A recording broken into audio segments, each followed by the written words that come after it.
Okay. In compliance with the Open Meeting Act, Texas Government Code Chapter 551, I call this meeting of the Manor Independent School District to order on February 9th at 5 p.m. Let the record show that a quorum is present. This meeting has been duly called and notices of this meeting have been posted in accordance with the Open Meetings Act.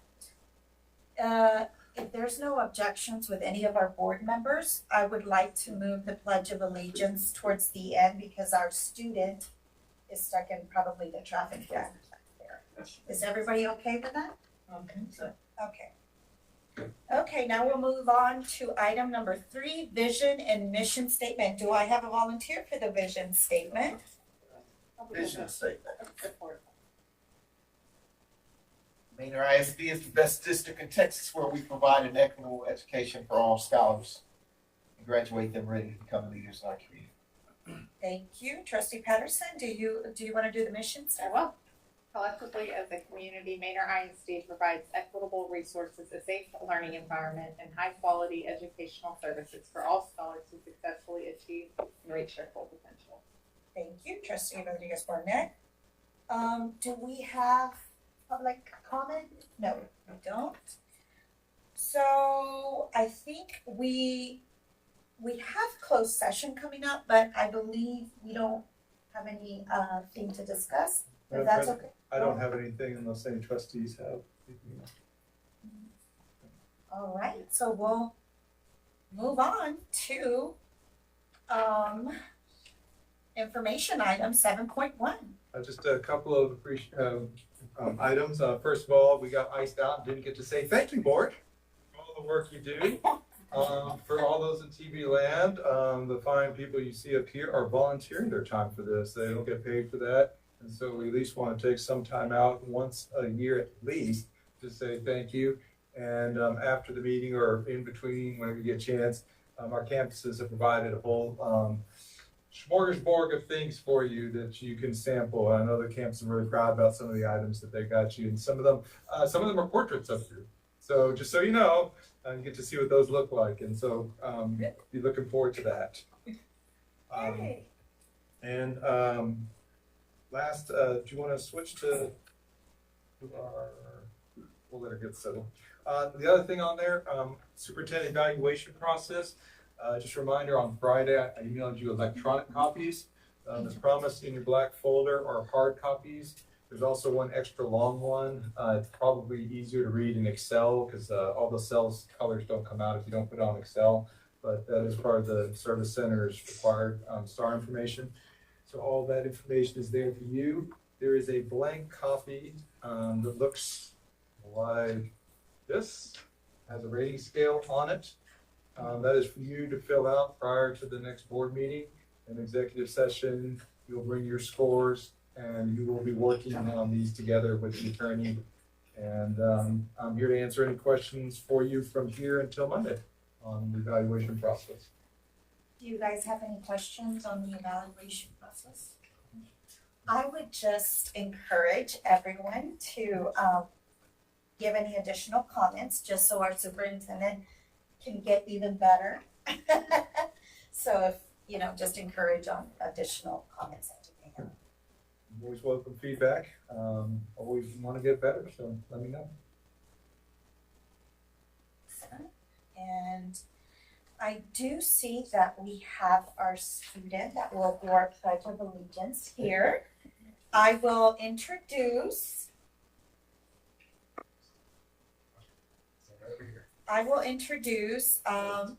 we're proud to introduce a rising raven from Decker Middle School, 8th grader, Emery Vasquez. Thank you, Emery Vasquez.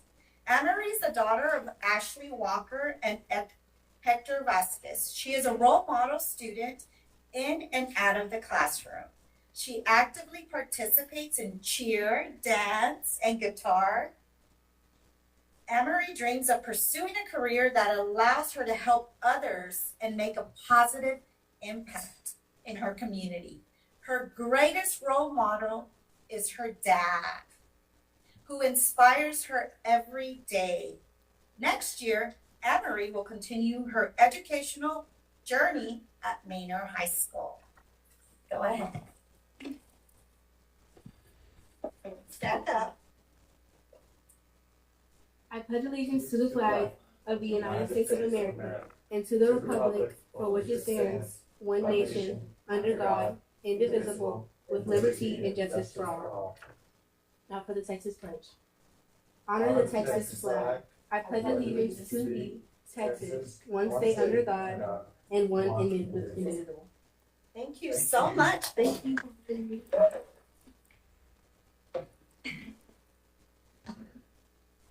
All right.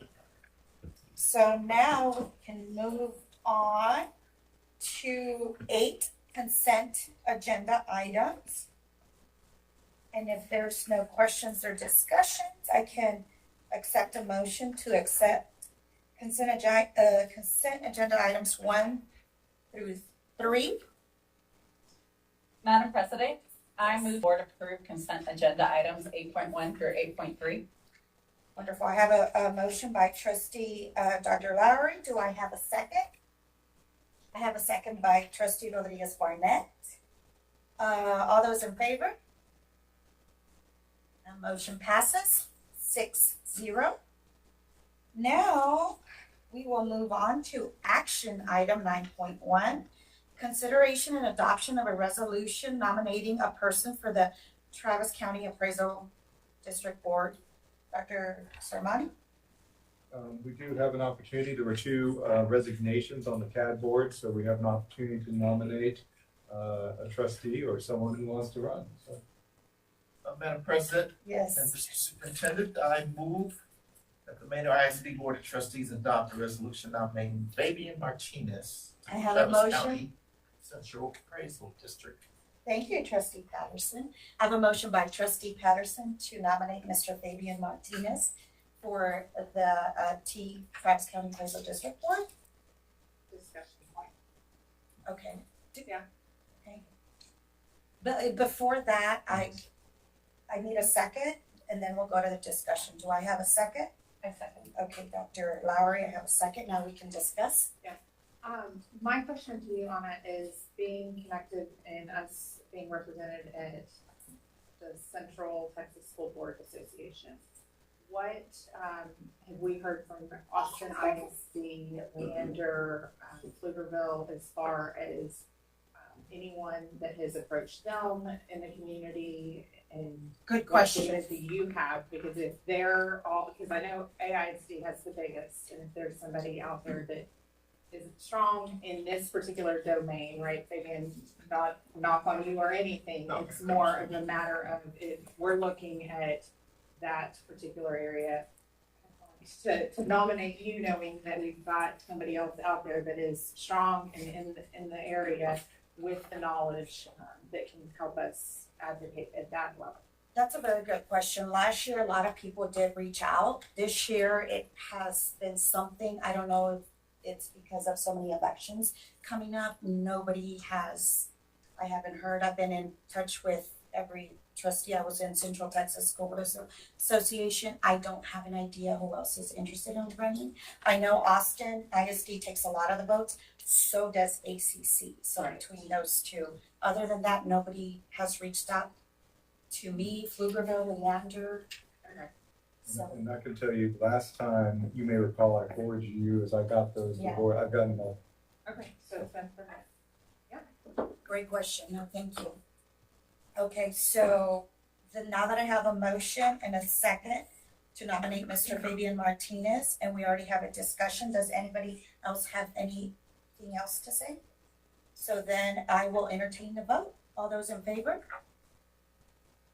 Okay, congratulations, Fabian. 6-0. 6-0. Is Dr. Thomas? She's not here.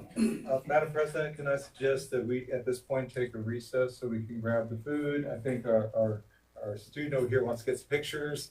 And we'll get set up for the strategic planning for the evening. I'll give Dr. Thomas a call at that time. And we've got some paper for you and Mr. Martinez to sign. Wonderful. Let's do it.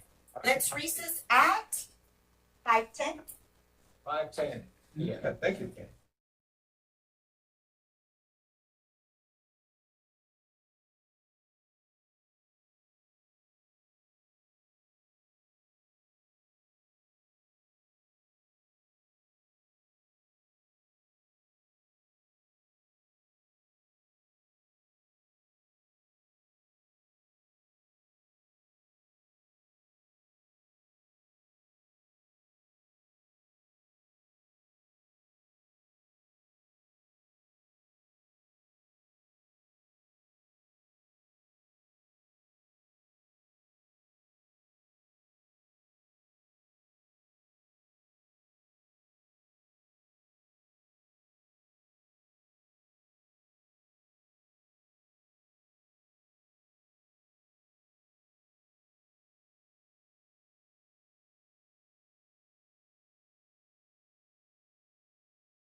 We will now break from recess into the strategic planning at 5:23 p.m. the record show. We have a quorum present and we have Dr. Thomas on the Zoom live stream. All right, thank you so much. And do I? We can continue. Awesome. You want me to just dive in? Yes. That way I'm not Yes, sir. Thank disturbing you. you too much. So, well, anyway, y'all, this should be a very relaxing, fun.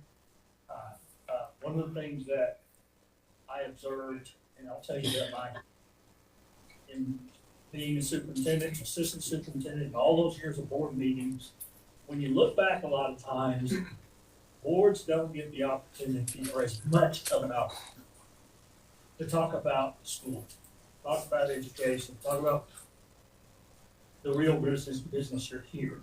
So this experience gives you that opportunity to do that as well as going through the strategic planning process. So hopefully you will enjoy your time as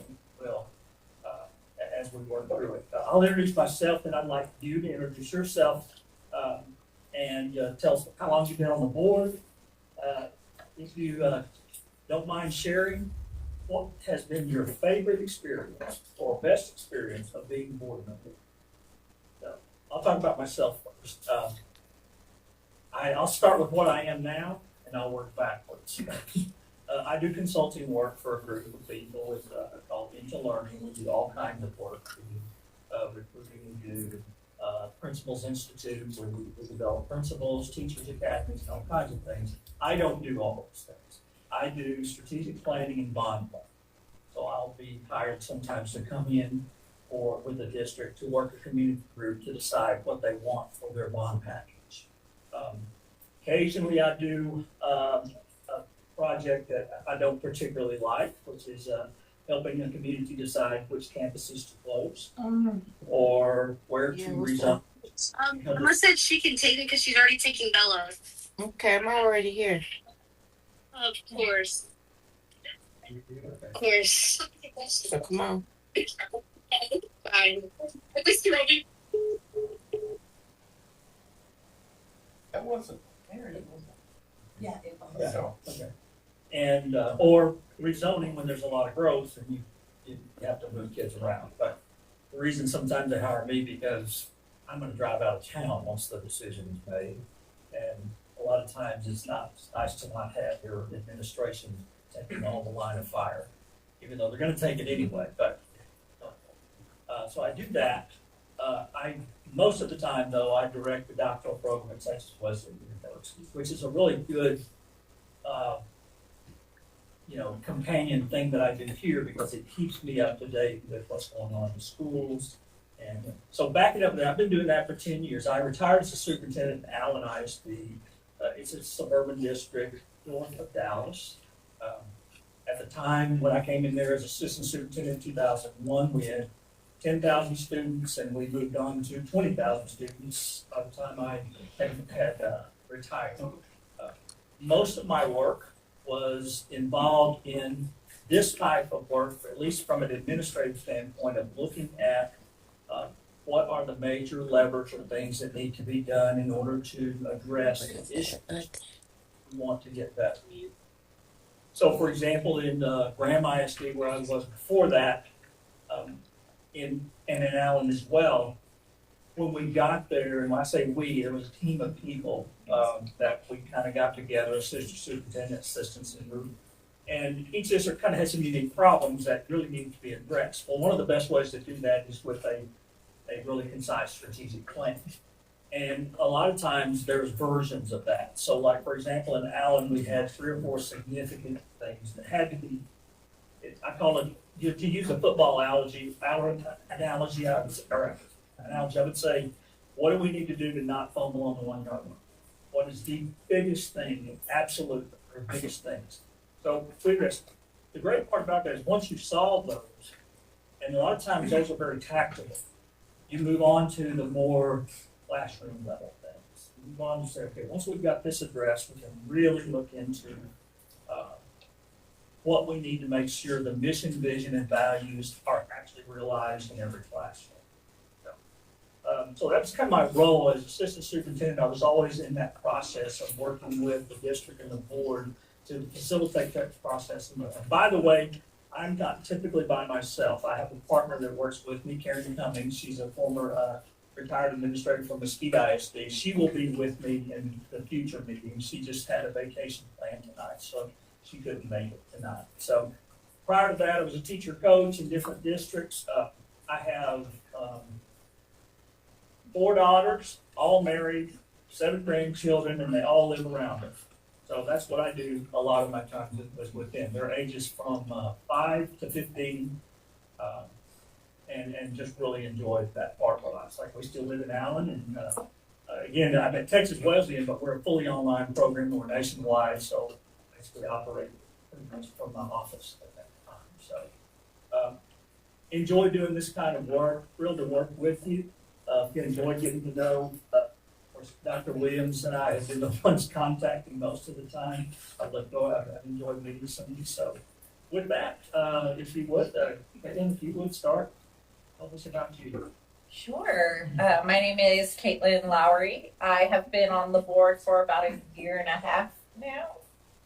We'll call it that because I'm not doing math tonight. I've spent over 15 years in education, from the pre-K through 12th grade, private, public, and alternative settings. And I have my master's and doctorate in curriculum and instruction.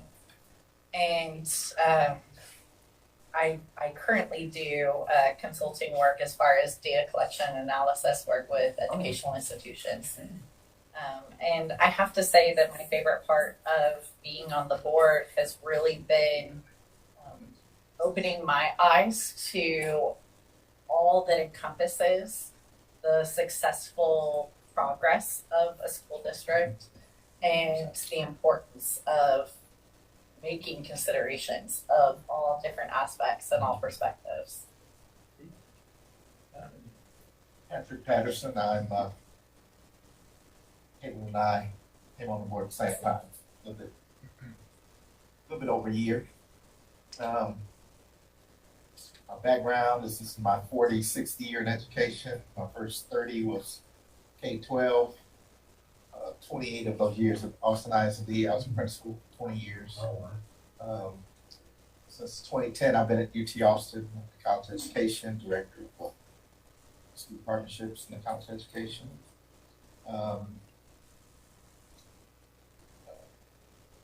So I've worked with generational folks around here in Central Texas in terms of their education. So I think my favorite part, since being on board, is probably my same as when I was a principal. That was graduation day. So when you go to graduations, you see the kids, bring this thing home. That's my favorite part. So that means they've done everything they need to do. They passed all the tests they need to pass, behaved well enough to get across that stage, and the family shows the most passion when their kids cross that stage. That's been my favorite part. I remember I had a principal that was requesting at the graduation that we allow the principals to shake the kids' hands in lieu of the board members. And I said, these people volunteer their time. They don't get a lot of celebration moments. This is one of them that we're not going to take away from. I understood his point, but he didn't understand. He was adult. Yeah. Understood. Dr. Shomani, you're not a board member, but go ahead. Have the floor. Dr. Robert Shomani, been superintendent for about 2.5 years. Third year here in Manor ISD. 26 year in education. Was here at ISD, Manor ISD before that, Round Rock ISD, and then Austin ISD. So mostly in Northeast Austin, pretty much. My favorite thing is just when I get a chance. Doesn't happen a lot, but every so often I get a chance to help out individual students and work with them. And currently, I just weekend and got to know a student who reached out for some help working on some scholarship things. And so it's been nice to work with her to see if I can help her get that scholarship across the finish line with her. So it's been great to see kids just get someplace bigger than they thought they could be. Okay. Cortez. Yes, my name is Ana Cortez. I've been on the board for a long time. 2016, I believe. I was first appointed and then, reelected.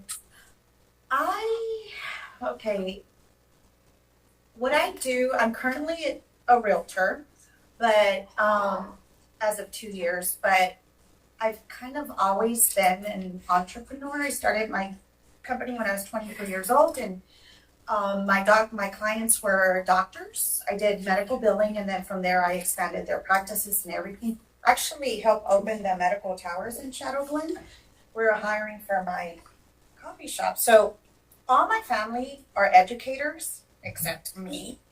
But I find myself in the roles that I'm constantly, like with the doctors that I would serve, I would educate them in a lot of things. I would teach their whole staff how to smoothly run the system, the process. So I felt myself constantly teaching, educating. So and that's what I do with either my commercial or residential clients. And then besides that, what I love, and I'll give 2 examples, is just a full circle, like our trustee says, the graduation process. But there's 2 occasions where I can really say, like, it's very rewarding. This is what I love, is when we first started the ACC, trying to get involved, and it was a hard decision, or there was different mentalities, but we did it, and we started with 10, and now we're graduating the highest number of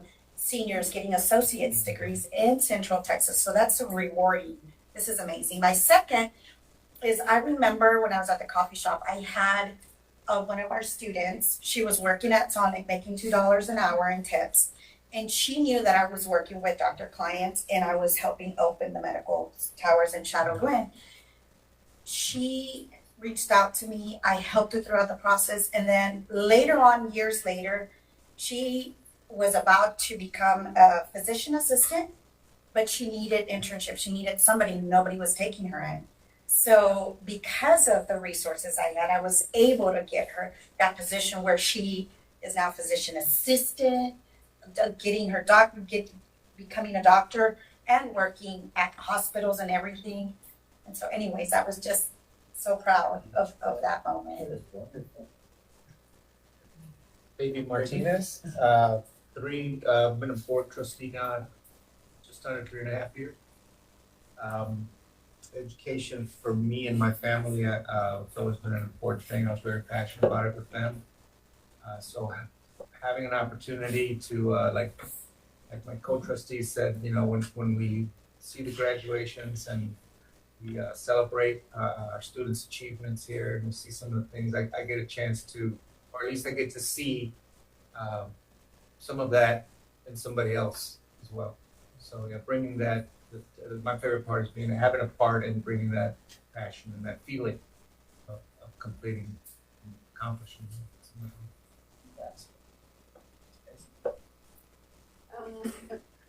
It's Stacy Howard. I am year 14 in education. I worked at Manor for 11 of those years. I graduated from Manor, so I think my favorite part is just kind of How long you been on the board? Oh, sorry, a year. I was elected with Caitlin and Patrick, okay. so November was a year. My favorite part is just getting to still be active in Manor ISD, a positive impact. Her energy is low because she's currently, she did mention, an assistant principal. Yes. So she's a little tired. Yes, I currently work in Manor ISD. I'm an assistant principal there, and then also the graduation. So last year, May graduation, it was my second class that I had teaching 4th grade. So I got to be on the stage, watch them walk across the stage. So That was a special moment. This year, my oldest is a senior, so I'll get to be on the stage when she honors and crowns. And That's the best. I have been on the board 3.5 years. I've been with Fabian and Dr. Thomas. Formerly, I have done 25 years in GovTech, anything from business process operations, facial recognition, fingerprinting, grant management, procurement, special education systems. Most recently, I've been working as a special education advocate and have my own business and serve students in 27 states right now.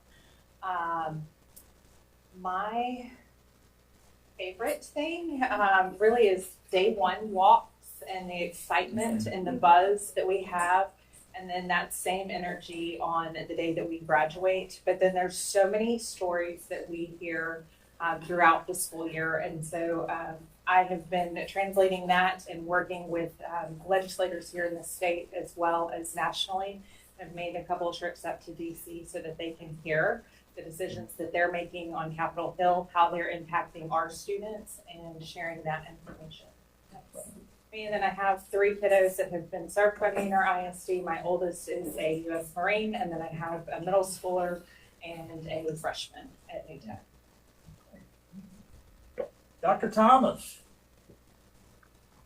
you're muted. You're muted. Can you unmute? Unmute her now. Unmute her. She has to mute herself. Can you unmute yourself, Dr. Thomas? You're muted?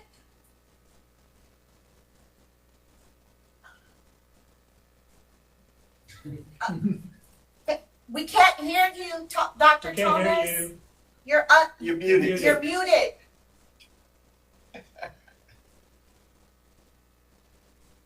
You're muted.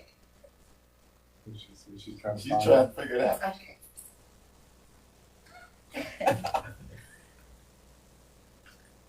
There you go. Something's happening. Something. Maybe. You gotta meet somebody else.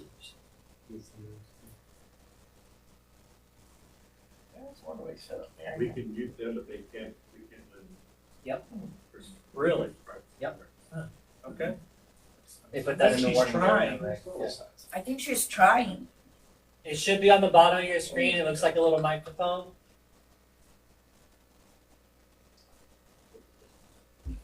Yeah, put the cursor down toward the bottom of the screen.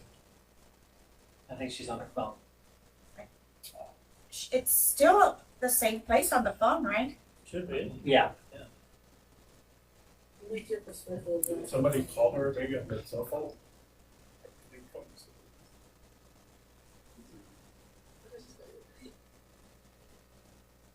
Is this the camera view right here? That we're seeing at the top? Yes. Okay. Uh-huh. Yeah. I don't think she can unmute herself. Okay. We'll let her chime in. Well, hey, we can figure it out there. We'll Yeah. let you chime in. We will, yeah. Okay. Let's talk about what we want to accomplish tonight. First of all, if I'm just what I gathered, 3.5 years is about the longest anyone's been on this board. I'm 10, Other than, You're 10. Okay. 11. So you were the only one here when this was done. Yeah. Okay. Superintendent and everybody else came along 2 years after this. Okay. I just don't even, yeah, I don't know. So. Good deal. All right. Here's what Are you? Can you hear me now? Yes, okay, go ahead. Okay, I finally hit the right button. So, good evening, everybody, and thank you for your patience. My name is Dr. Mary L. Thomas. I have been in the field of education for more than 50 years. I retired last year of 50 years. I was elected to the board, and this is I'm going into my 6th year on the board, and my background includes working with children ages 3 all the way through doctorate degrees. And so, as you can imagine, I've come along with a lot of students, parents, and a lot of subjects. As being a teacher, as being my biggest, my longest time in teaching um, consistently was in middle school. However, I've been a teacher in middle school, and then I've been a teacher in high school, assistant principals in 4 different places, and principal in 4 different places along the way. So, as you can imagine, I've come across many students, parents, and community members. I would say one of the things that's most memorable to me has been being able to when I ran for office, I had gone uh, knocking on doors, and the people would answer the door would be former students. And so one of the things that they shared was I was their principal or their assistant principal, and they really wanted their children to to learn and go with that route.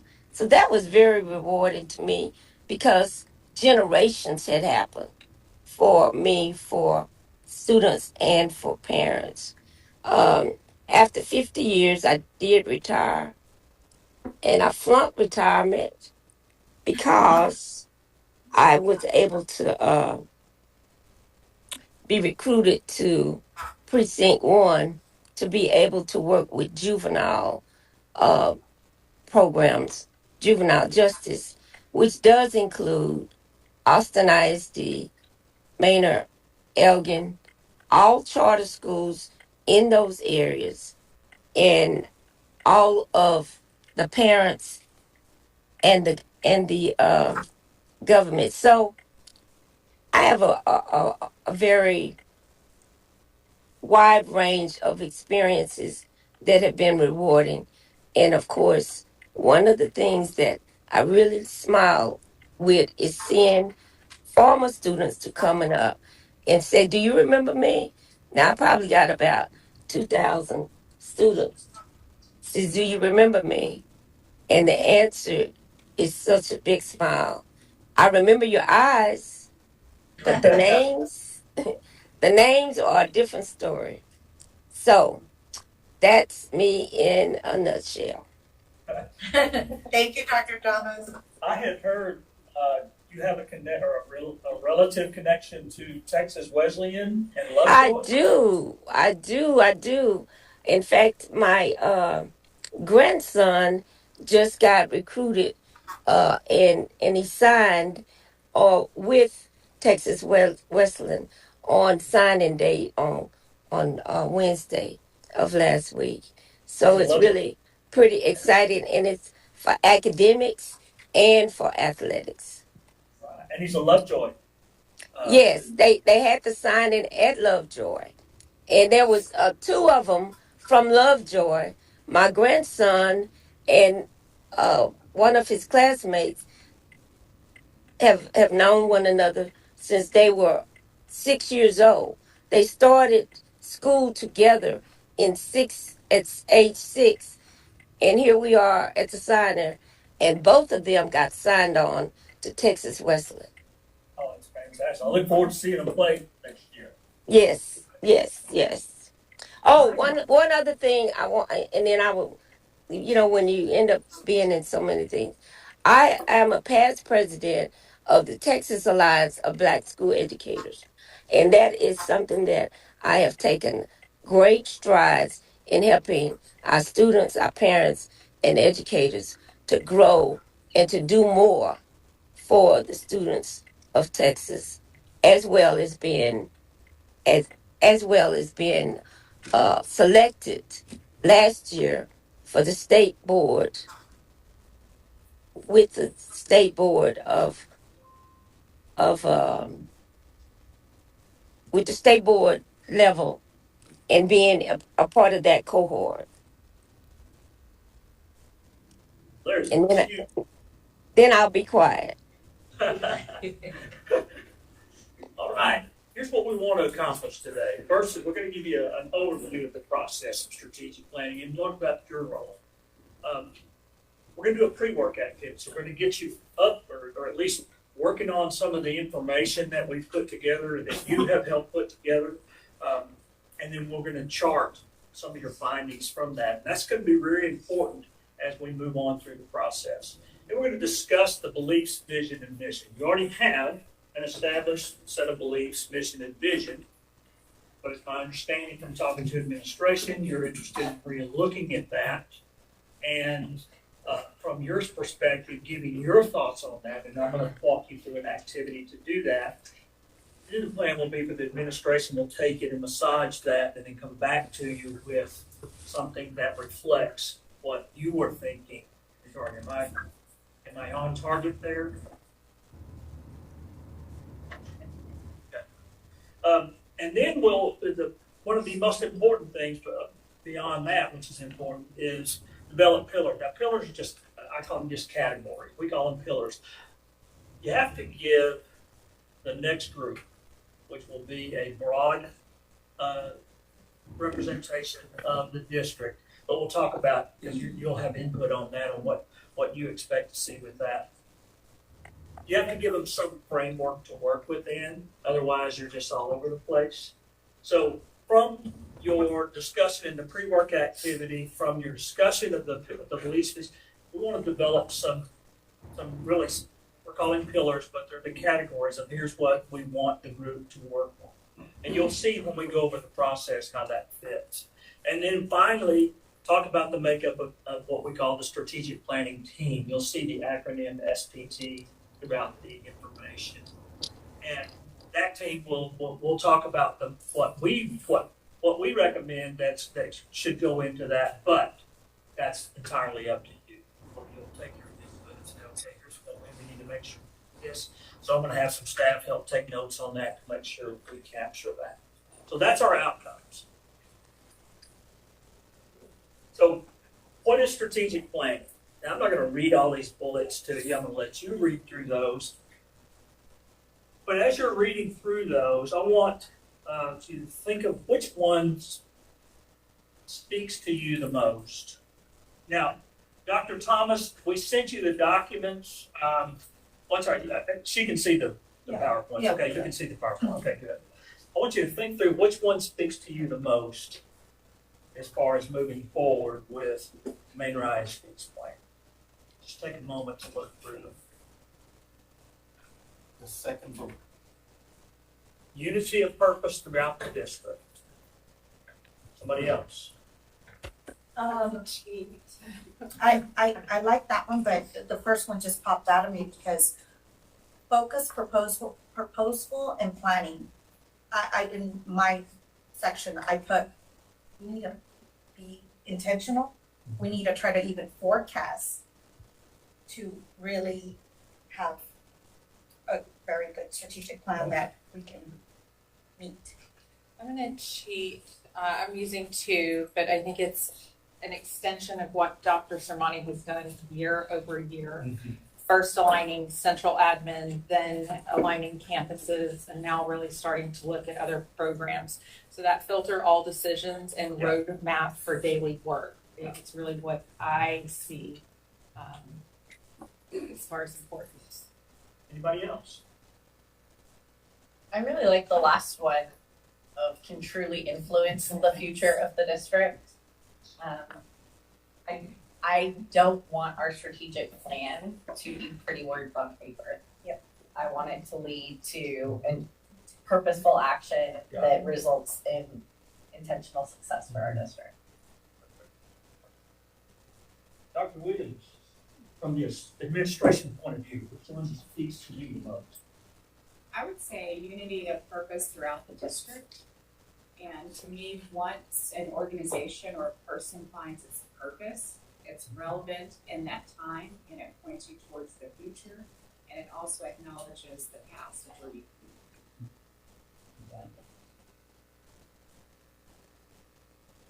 Not every district does this. The ones that do exactly what you said, but not only that, and we'll talk more about the board's role, but they have a good process for holding themselves accountable. That's probably the key. The pretty words thing is pretty prevalent out there, but they don't do any good unless you monitor, assess, and account for them. One of the things I'll go over is you'll see this document. So here's an example: McKinney ISD just finished their third update. Each year, not only the board updates, but we bring the whole team back in and show them here's where we are, strategies, and here are the results of that. So that's another thing that keeps it alive and keeps it going. Here's the way I look at it. Is the kinds of strategies that you need to move the needle in the areas that you need to be should be prevalent in the strategic plan. And I'll go ahead and say it, looking at your past one, for example. Your past one, when you look at one of your statements, it's very much of a specific result statement. It's not really a strategy. It's a result. And the result is good. There's nothing wrong with that. But you don't get to these results on the right unless you strategically, intentionally address the very systems that move that needle. That's the way I look at strategic. And that's the reason it needs to be so selected toward what are the big rocks you got to move. And that's where you focus. There's no way it's going to cover everything. The district is doing things all the time. They have goals. Things have to happen all the time. Operation. These. When we work with that team, we will make sure that whatever's brought to you stretches the district, but stretches it toward a specific purpose. So that's one of the things that I look at with that. The process. Now it varied. This is just a general view because that for those first three vary. In this case, we've already talked about the beliefs, vision, and mission. Although they're frequent board, different people can be involved in that in the process. That's not always this way, or this way. I've seen it done all kinds of ways in district. The way you decide to do it is to get your feedback. Let the administration work on it. I'll work with the administration on that, and then come back and say, here's what we found. And it will be reflective of your feedback from the night. Once that's done, those three things and the pillars, the categories, we present that to the strategic planning team to talk about for him. They have to work within that function. They can't change the vision, mission, or beliefs. That's done. They can't change the pillars. Their job is to develop where do we go within those to address the needs of the district that are critical, which we'll talk about that process. So those go to there. They develop objectives and strategies. Their work, at least in the initial, is done at that time. They create those. How many are we? One of the things we are very, very aware of, and of course I teach doctoral courses and I use Michael Fulham as one of my major authors. Well, the reason for that is because he really is a big advocate for don't have a fat plan. Have it, manageable. One of the things we do is we limit the things. Say, okay, no more than this many strategies, and no more, and that way, and no more than maybe two action plans. That limits you down into that 15, 16 range within those categories versus having 30 or 40. If you get too many, it just gets, you're just managing stuff, not managing the strategic things. So that's their goal. Now, the action plans are developed by another group of people. And this is one of the things when we talk about the team, the administration will have to help out and think about, okay, here's what we want on the strategic planning team. But there are some people we'd like in the weeds on this. We want some people that are going to do, typically it's the person responsible for whatever that particular action is. Let's say it's HR and you want to do something dramatically, to change a turnover rate. Or address the certification issue, whatever it may be. You got to think about, okay, if we don't necessarily want to put all our people that are on there on the team and not have those type of people for the action team. Now, some of them can be duplicated, but I want you to think of a perspective of how many people will be involved. Let's assume you agree to a good large number for the strategic planning team, say 50, 60 people. Then another 8 to 10 are on action teams. Let's say you have 15 of those. So you're talking hundreds plus people that are going to concisely come down to specific results to move the needle in the areas you want. That's the general process of the way it works.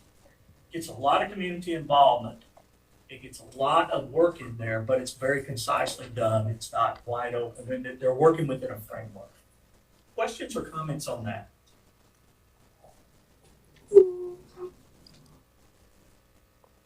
Again, just because I know some of my trustees, does anybody need coffee or a soda Oh, sure. before we get going?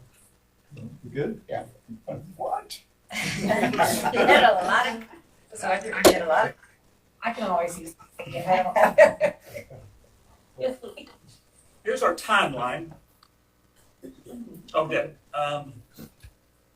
Needs assessment for I tell that. The way we gather all our data is first we started with board administration. You're going to get a folder in just a minute with all these responses. I had to print it and send it at 5 o'clock this morning. There are 2 board members that did it after that, and it's not in there yet. Apologies. We'll update it. It doesn't matter. But I want to make sure all of your data will be honored. I just didn't have an opportunity to get that in there before I had to have it over for being printed. So, had great response on that. But anyway, that's the first part. We have some general questions that we'll talk about. And then the administration and us, in two, we're going to gather that data for the SPT. Of course, all kinds of district information. I bring in research articles. So, for example, if you have a category or a pillar that has to do with teaching and learning, I'll usually bring in an article or two that's a recent research regarding education today. If it's safety and security, a lot of times I'll bring in a safety article or something like that. The beauty of being, in the doctoral program is like you're at, in the college, I have access to that stuff, so I can do that. And the pre-work summary. We'll do a summary for them. This is what you're going to get in all the responses. That's just an internal document. That's just your stuff. We'll summarize that, and they will be able to see a summary of what you did. They'll also be able to see because once you do your work on chart paper, they'll also be able to see your feedback on that. So the big thing is to get them the information, all kinds of data, so they can look at all of the things regarding the district, all the things they need to think about. And we create spaces for them to do that. Then what they're going to do is, of course, analyze that data, and they're going to identify the challenges and opportunities based on that data. Again, they're broken down into groups, so they're not having to do it for the whole thing. They will divide themselves among the pillars. And then from that, they're going to create objectives and strategies. After they do that, that's when we start the action team process. That middle bullet there, the SPT, that's done in a 1.5-day retreat. So one of the things we'll talk about is when we can do that, because that's going to be important. I've talked to Dr. Williams about establishing that. And then, of course, we have to invite people to be part of that. So we'll talk about that. So that's the needs assessment process. We have a tremendous amount of data they're going to look at so they can come up with their plan. All right, our timeline. Of course, we're in board workshop right now. Ideally, we'd like to get the retreat going, what did we say? Before spring break, possibly? Yes. Yeah. I know it's not much longer. Spring If break. we could do it before spring break, it would be great, because that would give the action teams a good couple of months, or at least a month and a half to, really more than that. If we go into late May, it would give them more time to do their work. Now that process is facilitated by us. So we will work online with all the groups and their group leaders. So we will facilitate that process through, we'll do that through Zoom. Then we'll have a final retreat with the team. The team will present, that's a 1-day retreat, the action teams will come in and present their work. And the team will approve or ask them to revise anything they present. Now, generally, they accept most all of it because my colleague and myself, our job is kind of like if you're the chair of a doctoral dissertation, you want to make sure before it goes to committee it's right. So we'll be working with we'll be working with them to make sure, okay, let's not present anything that's not reflective of what we actually want to accomplish. And we just give suggestions, but normally it comes out very well. So they do that, and then once that's over, then it comes to you in June. And then you look at the whole plan, you'll look at the action plans. Now there will be steps. The steps are they are usually what the action team thinks at this point. Steps can change. So that's more of an administrative thing, but it gives you the idea, here's what they are thinking that needs to happen. Some of it could play into the budget process as you go through it over the next 2 to 3 years and say, okay, if this particular action step says we need to do the following that costs the following, then that way you've got a basis for looking at that as a budget item versus, any other way. Timeline, what do you think? I like it. Okay. It's it's definitely going to require all of us are Yeah. challenging things like that. So SPT is a day and a half? That's not, Yeah. that's Not not the for goal, us. right? Yeah. No. Oh, okay. Although, you'll need to talk about whether you want to have some of you involved. I've seen it all different ways. I've seen none. The last one we did had 3 school board members on it. One before that had 2 different ones showed up one day, 2 the other day, and more or less just kind of wanted to observe. You could divide it up into different parts, however you want to do it. My suggestion would be that we don't have board members in on that. I think we give them input here, because not everybody is able to be here during this time during the day, just to allow feedback to come in, and not to have different board members participate when others are not. It is nice to have the president kick them off. I'll be fine. It's one of those great opportunities for you to get. I'll bring my jams. Bring your bad bunny? My bad bunny. Okay, just a quick review of and before we get into pre-work, we're about to get into some work here. What your role is? Of course, we've already talked about the first one. But another one is to be an advocate. Once it's developed, when you're talking out there, be an advocate for it. One of the great things I really observed, if all of you have a passion for education or a background in education, you're here for it. In today's environment, not everybody is. So that's a good thing that you got a great board as far as that culture already exists. I've been noticing that some of the pre-work, there's a lot of observation about like where the leadership is, like where it's going. You'll see some of that. And of course, the Department and Accountability Plan. I mentioned the McKinney ISD one. Now, one of the things that you have in front of you is several documents. I put in several strategic plans on a page that you can pass around and look at. The McKinney ISD one also has an accountability that's showing the update on there. Just to give you an example, you create your own, however it works for you. I help districts with that, but I always encourage you to create your own. If you own your own, I think some people call it a dashboard, some people do a community-based accountability, whatever you want to do, but it's better if you own it and you do it. So, but that's really critical that is done at least annually, and I would say in most districts, the superintendent provides a report at least quarterly of here's where we are. For one thing, it's usually a 3 to 5 year plan. You won't typically be engaging every action in year 1. The superintendent is the one that lines that out. Says, okay, here's what we want to do this year, here's what we want to do next year, and so forth. Doesn't mean they all don't kind of get started, maybe, but generally, that's, it's just, if they're lofty like they should be, you shouldn't be able to accomplish it in a year. It should take some time. Dr. Shimoni, okay? Okay, all right. Thank you. Come That's and just, look, that's come and just a look. space. Give me another cookie. I know, right? Okay. That's All this handout on the page. The documents you're about to get, you got, of course, the agenda. You're going to get a side-by-side of the pre-work of the board and the administration. Now, the administration is big because we had 28 responses. Okay, so there's a lot there. Now, since it's so big, we're going to divide this up. So you got the pre-work. There's also another document in there where we're going to have our discussion with beliefs, mission, and vision. And what I've done there is I put yours on one side, and then I put some examples on the far right of other districts.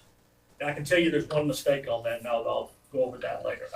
And honestly, a lot of this is raw data, so excuse the typo, things like that. You know, when I looked at it Grammarly looked like, oh, you got lots of things here. But okay. Anyway, here's what we want you to do. At the top of the page, you'll see kind of the protocol for this. Yeah. We're going to assign you individual questions to you in groups of 2 and one group of 3. Dr. Thomas should have a copy of this. Hopefully she does. She was sent that. So she'll be able to participate, and she's going to participate with Stephanie over there. So on your own, you're going to examine the responses to the assigned question. We have highlighters over here. We can pass out some highlighters. Highlight the things that are common, the things that stick out to you, things that you think are important. You're going to do that on your own. Then, once you've done that, you're going to get with your partner and you're going to talk about what you found. Have your discussion. Talk through it. Say, hey, here's what I'm seeing. Are you seeing that? What are the things that are mainly coming out of that? Then, we have chart paper over here. And we want your group to go over and chart for your question or questions, because everybody's going to have a couple. Once you chart your thinking, and this is important because we're going to keep this, because this is going to be typed up and handed off to the strategic planning team as talking points when we move through to get to the pillars. Now, here are your assignments. First of all, everybody's going to do number 1. I like number 1 because it's the fun one. It's the one that everybody talks about. What's great about it? You know, what do we value? Okay, so everybody does number 1. Stephanie and Dr. Thomas, if you would do question 2. Question 2 is the one about what our students need. Okay. Question 3, Stacy and Fabian. That's the one on the district of innovation, I think. Yes. Yeah. Okay. And question 4, Dr. Sarmani and okay. And number 5, Patrick, Caitlin, and Dr. Williams. Is the last one. That was the one on what could you tell us? So, questions.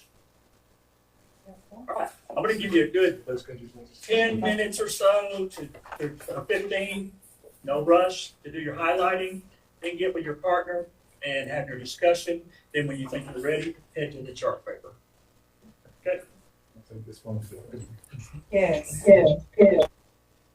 Sorry.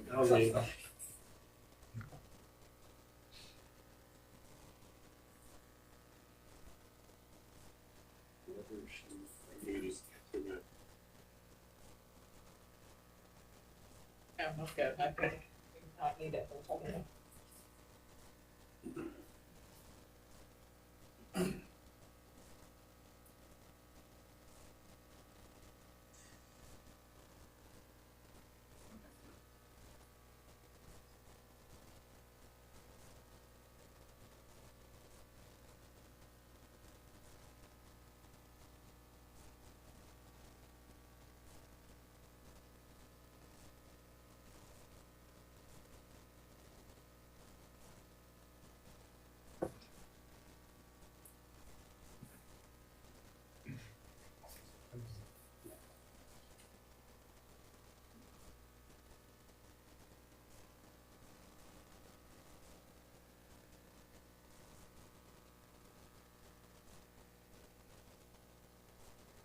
Hey, Dr. Thomas, if you can unmute yourself,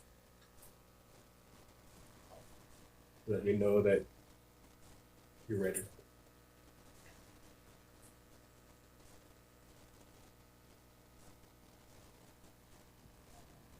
There you go. Okay. Welcome. I'm trying to see where Stephanie is. Right here, Okay. our homework. I think what we'll do is do two, and then collectively we'll do number one. Oh, We'll do one chart and get everybody's feedback for that as well. So go to our other numbers. Yeah, well, you can do it, you can go ahead and do it both as far as highlighting, but instead of everyone reporting on a chart paper on one, we'll do that one collectively, but you go ahead and do the analysis of it.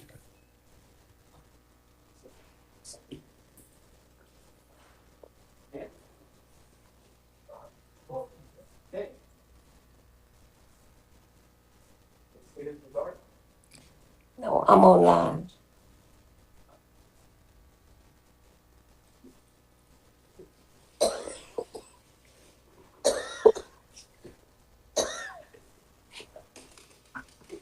I'm in the conference.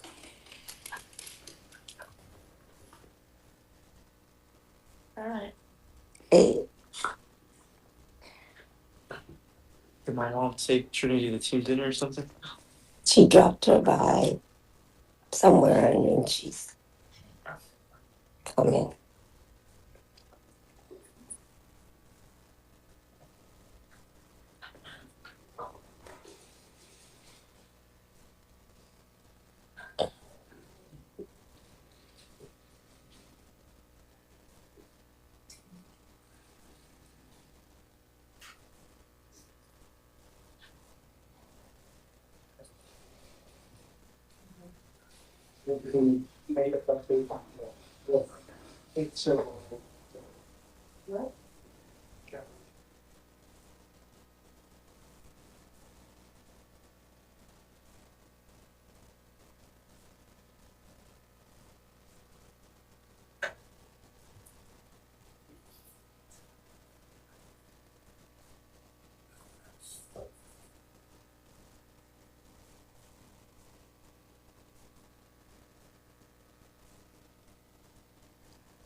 I saw that. I was like,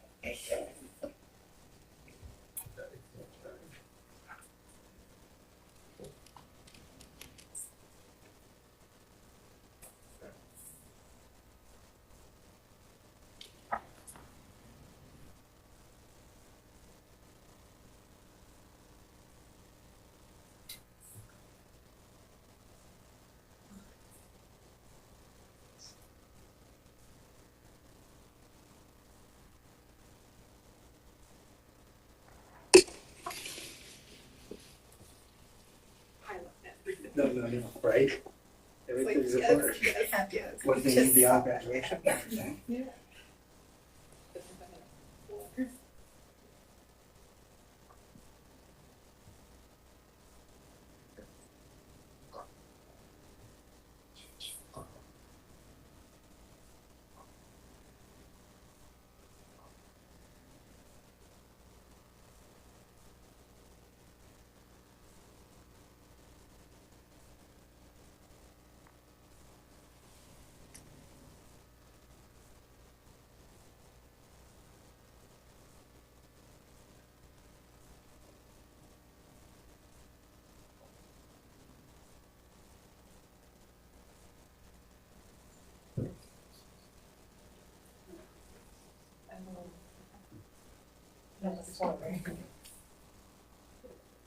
Are you having fun?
Y'all.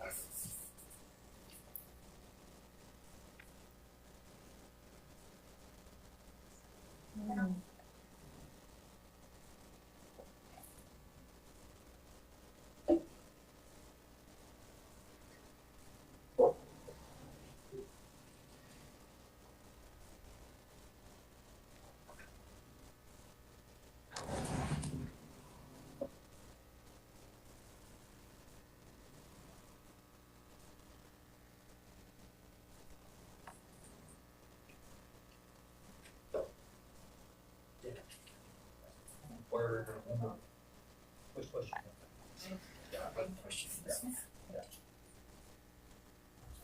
Talking first, or we? Dr. Thomas, are you ready? Well, I'm trying to see more than the only thing that I see is the slide that says the strategic planning. That's the only one I see. You have the documents that were sent to you, Dr. Thomas? Well, they sent via this avenue. Email. Through email.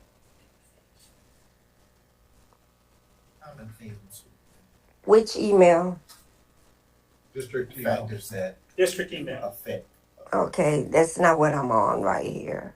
Well, So look at, yeah, one of the PDF. That's a theme. I saw even the themes that we don't like, those themes too. Back be burned out.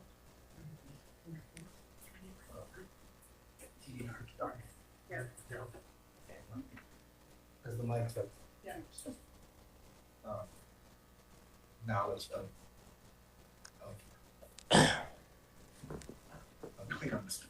clear understanding what's the jobs and roles. Right, that kind of saw a number of.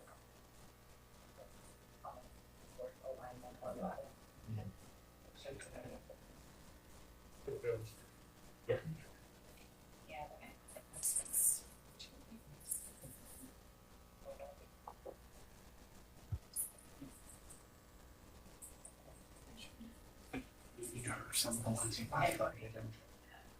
Yeah, well, that's what I was trying to.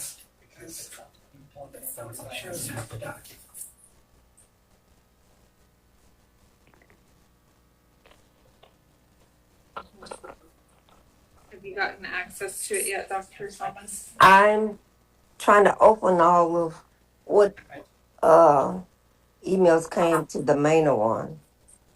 So Can we just call? Can I just? Yeah, Let's do. yeah, I'm gonna call her. Yeah, it's probably easier. Is that the same? It's the same one that went out. She can use her. But it went out to abroad. Yes. Dr. Thomas, yes, mute you, and then Miss Barnett's going to give you a call, and so that you guys can chat directly, because right now your voice is going into the whole room. okay. I think it'll be an easier way for you to share your ideas. Okay, I just need to know what number she gonna call me on. The 8892. I don't wanna say the whole thing. I know it. I got all of these. That's the morning. I got these different emails. I mean, phones. Let me I see. know. I have 3, she has her 2. You have 3 and I got 5. We just need her. So let me see which one I got with me. I see things like you're gonna get ready to be a B-rap. I called your district phone, Dr. Thomas. No, I didn't see that. I'm like, Okay, let me see.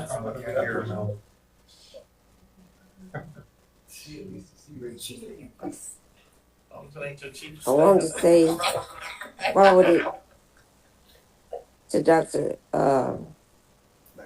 forward it to Dr. Simone. You're saying which phone? My three. And I can We're working on that, Doc. open it up from here. We'll get you on here. Do you want to just call me? Is that easier, Dr. Thomas? Yeah, let me get something to write on. Make it easier. Because I got too many phones in my hand. Call another one. Call one.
The thing we're working on brainstorming is question number 2.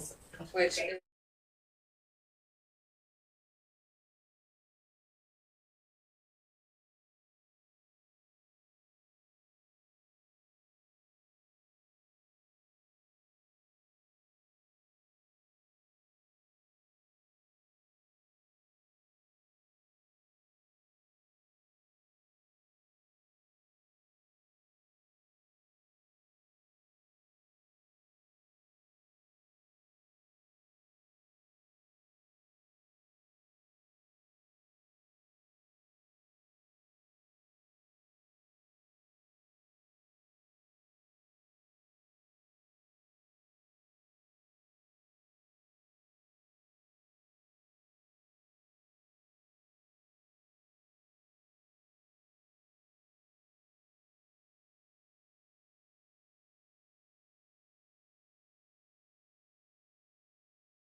Devastated.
in your data.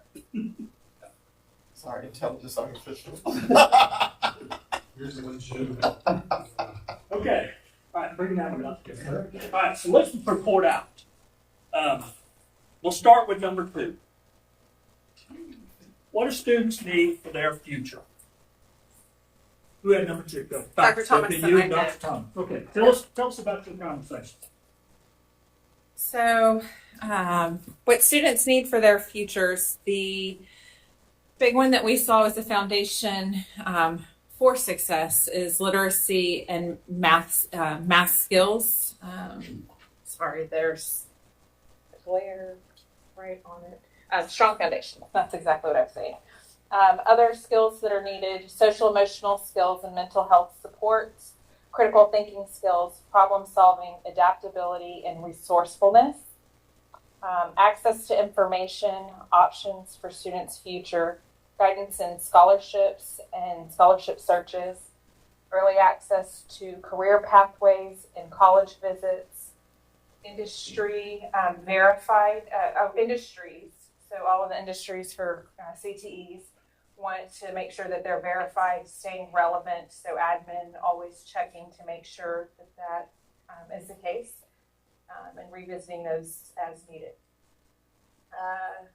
We have trade school classes.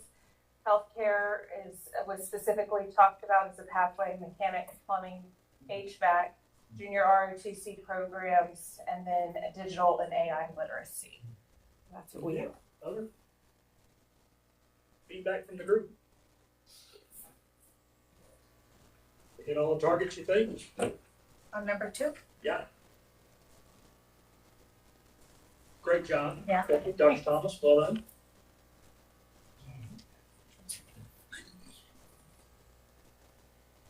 All right. Number 3. Who's our number 3 presenter?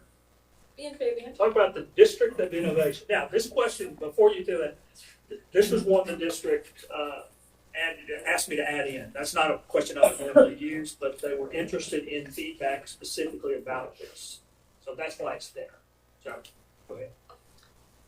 Some big ideas that came out, part of the District of Innovation Plan that align with strategic, are what the themes that we're getting are like the community partnerships, parental engagement, but we talked a lot about the administration side. Some of the comments, I don't know what DOI is, I don't know what our plan has, and so if 5 years from now, and whoever's doing this work, we don't want to hear, I don't know what it is. So making this align with the strategic plan in a way that's accessible and attainable, not 20 pages long of things that people have to read and they don't know. But if it's not part of the culture and the community, when we have these new staff come in, one of the post-its we put, the baton was not passed on. So like a lot of this information was not passed down, it wasn't shared. Like we have so many things because of our DOI plan that people are not aware of, that it comes from that plan. So making it evident, obvious that this is our plan and how it will. Other comments on that? I love that point too, the baton not being passed on. I feel like this was one of those areas where it's something that somebody would have to take a moment to try to find on the website, and then have to familiarize themselves with to be able to speak to, even though it's something that should be directly impacting our student success. And so really considering how the work that we do in here and the work that this process is going to do, how to make it truly and actionable, not just a theoretic statement out there somewhere or a plan that would sound really good. Like, and yes, any district would want that, but to really say, this is what we're going to do for this. This is what you're going to play a role in as part of Manor ISD. I think the disconnect is a byproduct of instability amongst leadership and staff.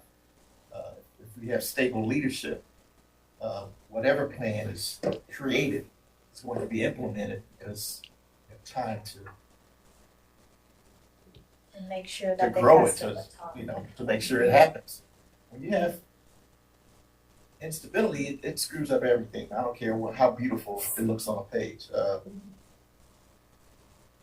And I think that's a byproduct of this thing. When I looked at the names of the people who were on that plan, not too many around right now. Hmm. And so I know for a fact, when a leader comes in, you want to put your footprint, fingerprints on things. So you bring your agenda. So it's up to leadership to create these things and stay the course so that it becomes part of our DNA. Yeah. So I like it, part of our DNA. Other comments? All right, let's move on to number 4. You're sitting here in the next 3 to 5 years. What absolutely would you like to see in the future? The first one. Yeah, that's, go ahead. Yeah, because that's what we saw across the board. Go ahead. Yeah, no, there was a lot of comments about the accountability. Yeah. I can't believe somebody actually put C's on there. I saw that. I know. or even B. I saw B. I was like B. Ron, I don't know who that is, but we're talking about shoot for mediocrity. No, so I just translated it to, I think you see that more than anything else in that document. I think we also put up there, make the community and staff proud of Manor. That was in there a lot, the comment of one Manor. And there was some comments about school spirit. We all put that together. And Ms. Cortez and I kind of lumped AI and innovation together at future-ready learning. That idea that we have to be prepare kids for the future, not just for the now. Yeah. We saw career pathways was in there a number of times. And then finally, strong alignment. Yes, and somebody mentioned it, just strong alignment across the board, everywhere. So, and on AI too, and this is what I was telling Dr. Sharmani, it's like now we don't know what's real and what's not. Like you're talking about videos, photos, the writings, everything. So,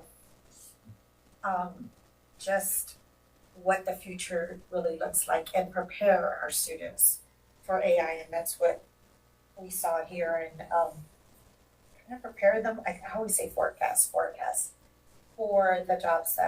the jobs tomorrow.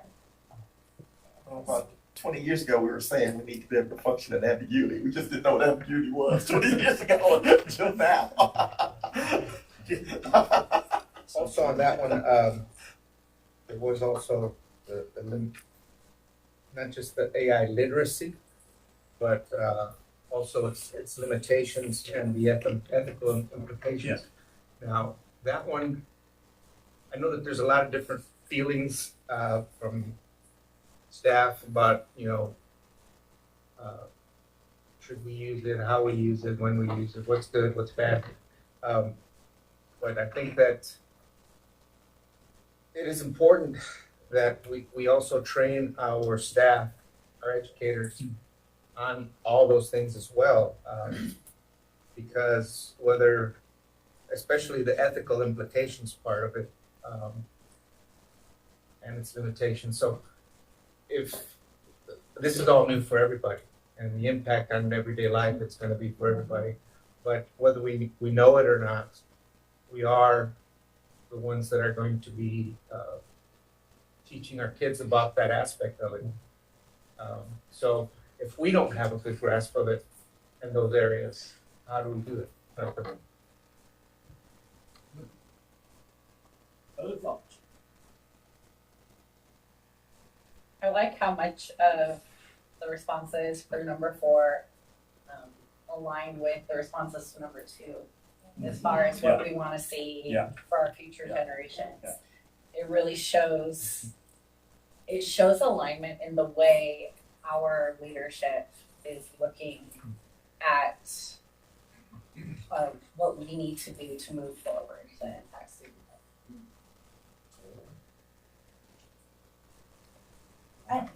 wanna say one thing I really liked, and it goes to the number one accountability and, getting an A, but what I also like in getting the A part is, the part where it says Manor ISD becoming a destination district for educators, not just, so that's what I guess goes hand in hand. Oh, we talked about that in our GOI too.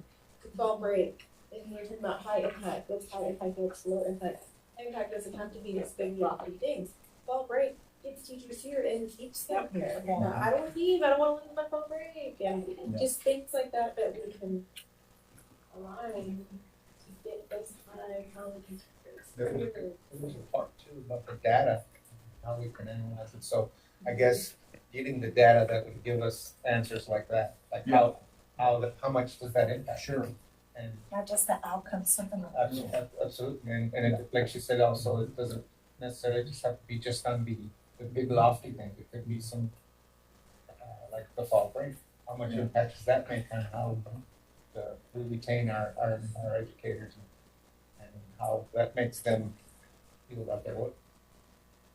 I can see an action team addressing that, looking at, okay, you have CLI wins, to what extent, what steps do we need to assess to what extent these are having an impact? I see that. All right, let's move on to the last one. Great job.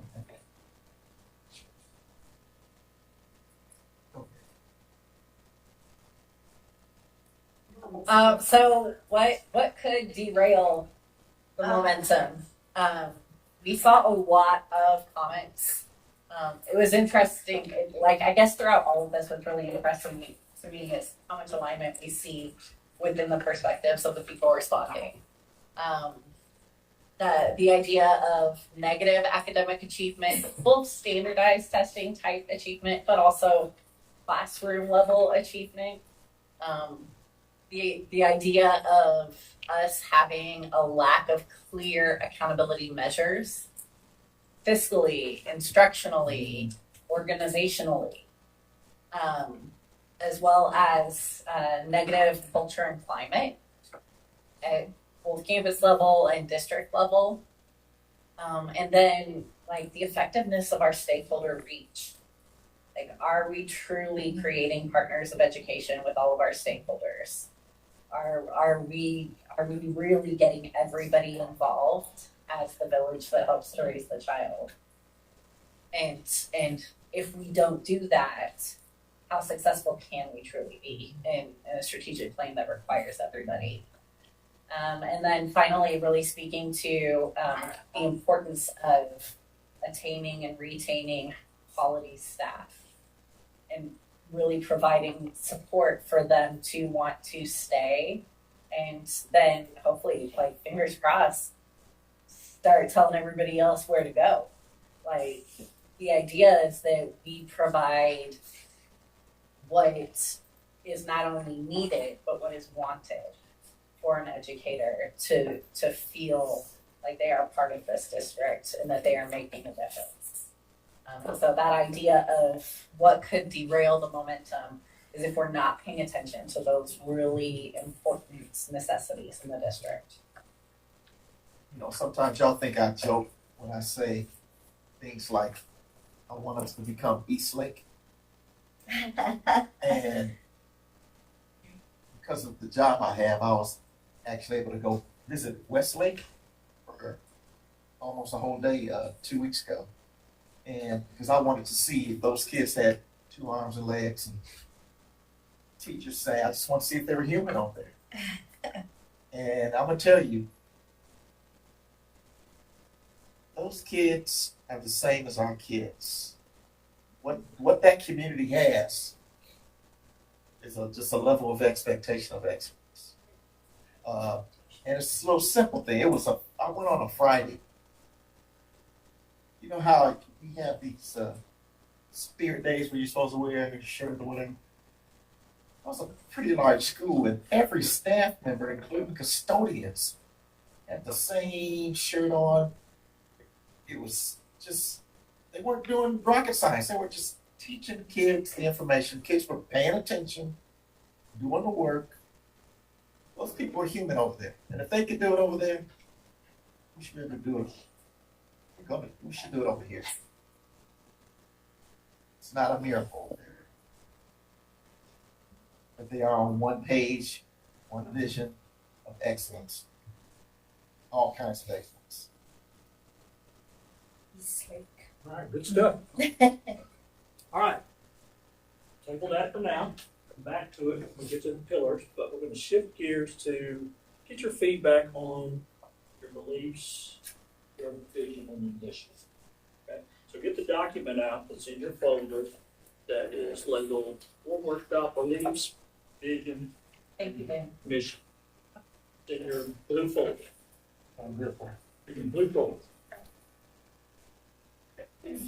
That one's Yes, sir. Where can we start? You can do it.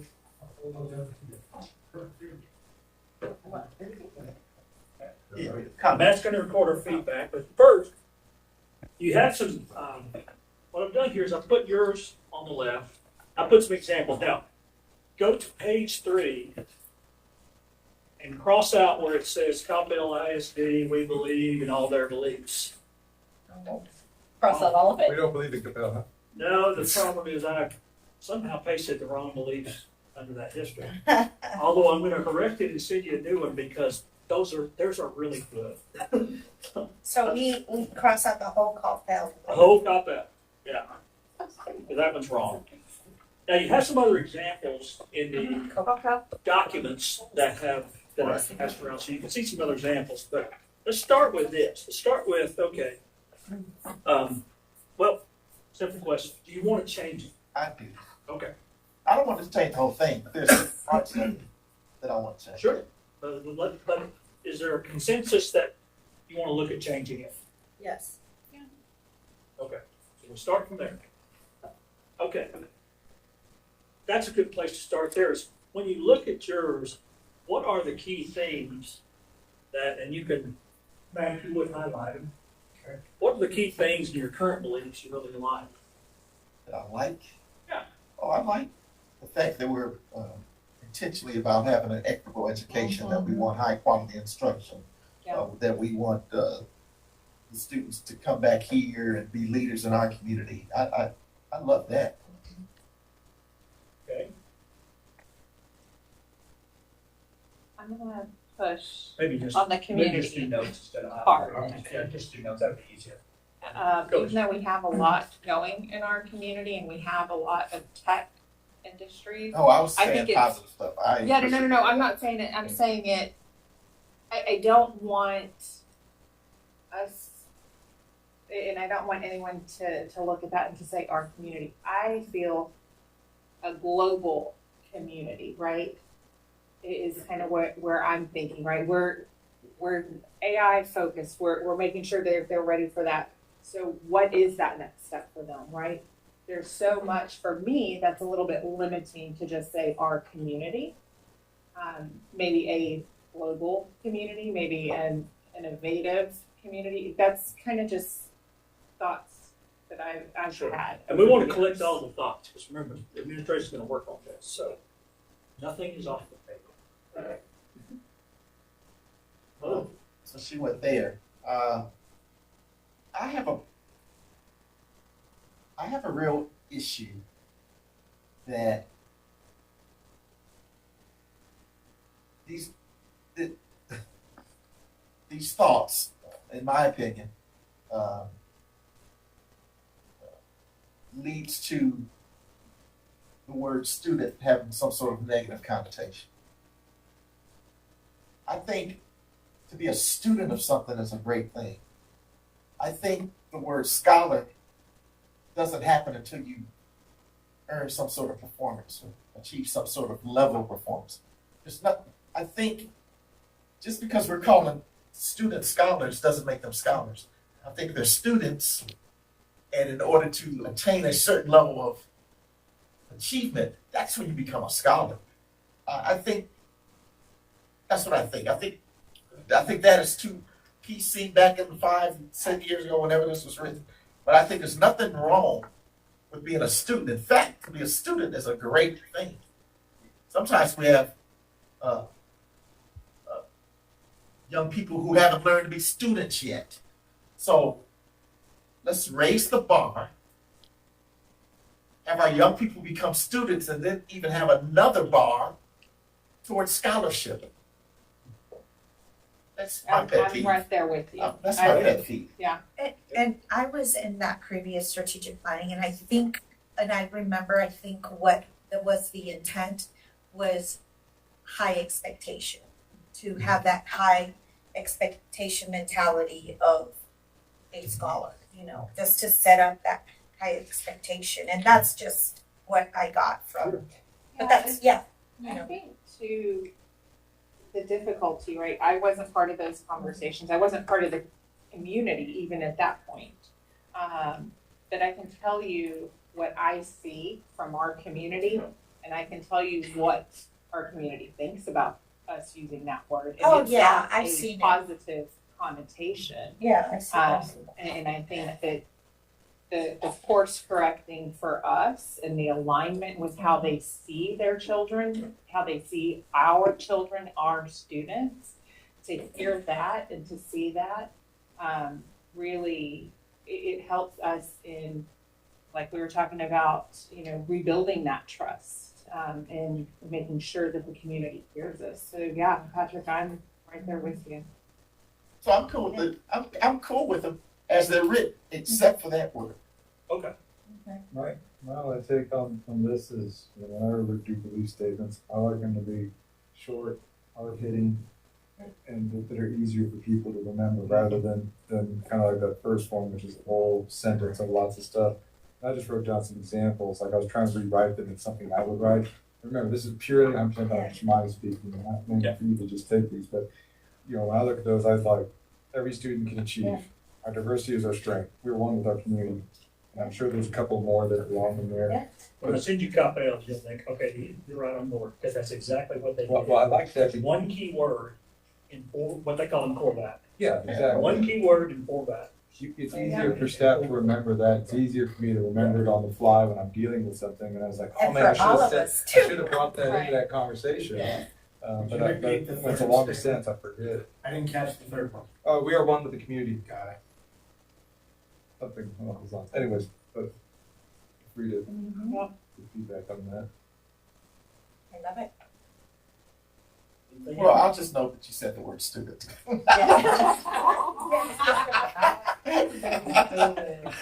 I've been saying it since I got here. Just, Anything else on beliefs?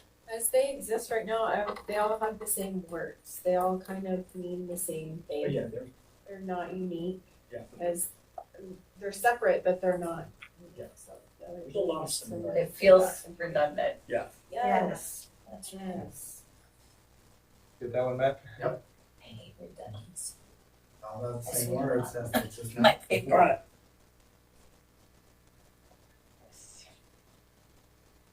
And I'm going to skip this slide, and the reason for it is I'm going to tell you, nobody follows this for a vision statement. It talks about how it's supposed to do and all that, and it always ends up being a paragraph. Nobody does that anymore. So, here's yours. So let's talk about it.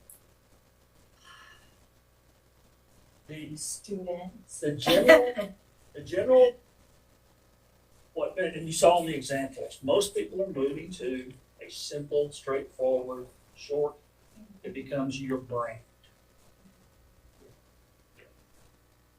In Allen, 2001, now understand we're one big mega high school. Everybody's an Eagle. We're Eagle Soft. Everybody knows where Eagle fit. See it on the website, it's on letterheads. That's what, same with when you look at some of the others, the culture of excellence. Just simple, straightforward. You can do what you want. I'm just saying, here's what the trend is, because people remember. I remember the vision a lot more than I remember the mission. So, feedback on vision.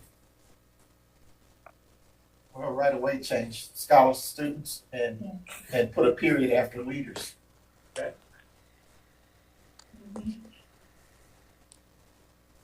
I feel like this vision statement comes across as superficial to our community because it's written in such a way that almost comes across as if we are ignoring or denying the areas where we need to improve. It's pretentious. Yeah. Yeah. I don't. And I know that the intent was to write it as like what we want to. Like I get where it was going with that. But I definitely agree with this idea that we need to make it short, intentional, and something everybody can be aligned with. Like when we say every student every day is something that I've like even put on social media posts and everything. But when we say a statement like that, then it's something that if a teacher's having an argument with a student, a principal can look at them and say, hey, remember, every student every day. That's our vision. That's how we do this. I like it. Like it's something where everybody can take ownership of it. The current vision, in my mind, I feel almost, at least even when it was the vision when I was an educator here, and it made me feel like I was already set up for failure because I wasn't going to Yes, change yes, in a single yes, year. yes. I agree with you. I agree with everything that has been said, but one of the discussions we had um, earlier was that a lot of our students and our parents would like to have the vision of being the scholar, which is at the top, and that's where we reach for.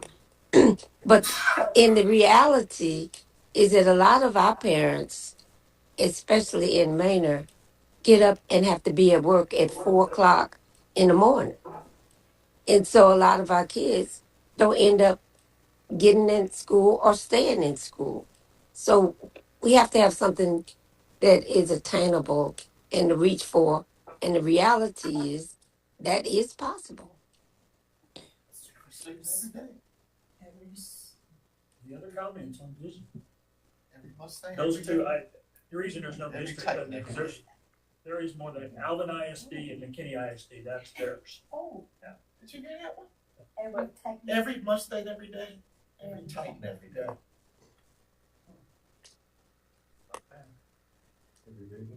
Oh, we have another school coming. Yeah, every whatever your school name is. Anything else? Whatever your This is school. good, y'all. This is That's exactly fabulous. what we need. All right. I just want to get rid of that vision. Yeah. Now we got a mission statement. Oh, you know what? Just one more. As a board member, when we say those things in the board, I want to be able to feel Believe it. I want to feel Yeah. it. I'm not there. I gotta believe what I'm saying. We're heading there. Dr. Sermani hears it all the time. The coaches hear it all the time. It is somebody who graduated from a school. I came from the city of champions. I say that proudly to this day that I came from Duncanville. If I say city of champions, people know who I am. Of a Mecca, And that- South Cliff. Exactly. Yeah. So that is something proud K-12. That's what I want our kids. My baby girl started here in kindergarten. That's what I want her to feel when she walks across the stage and 25 years later. Okay. So consensus that you would like it reviewed? Yes. Sure. You would like it short, impactful, That gives us believable? believable.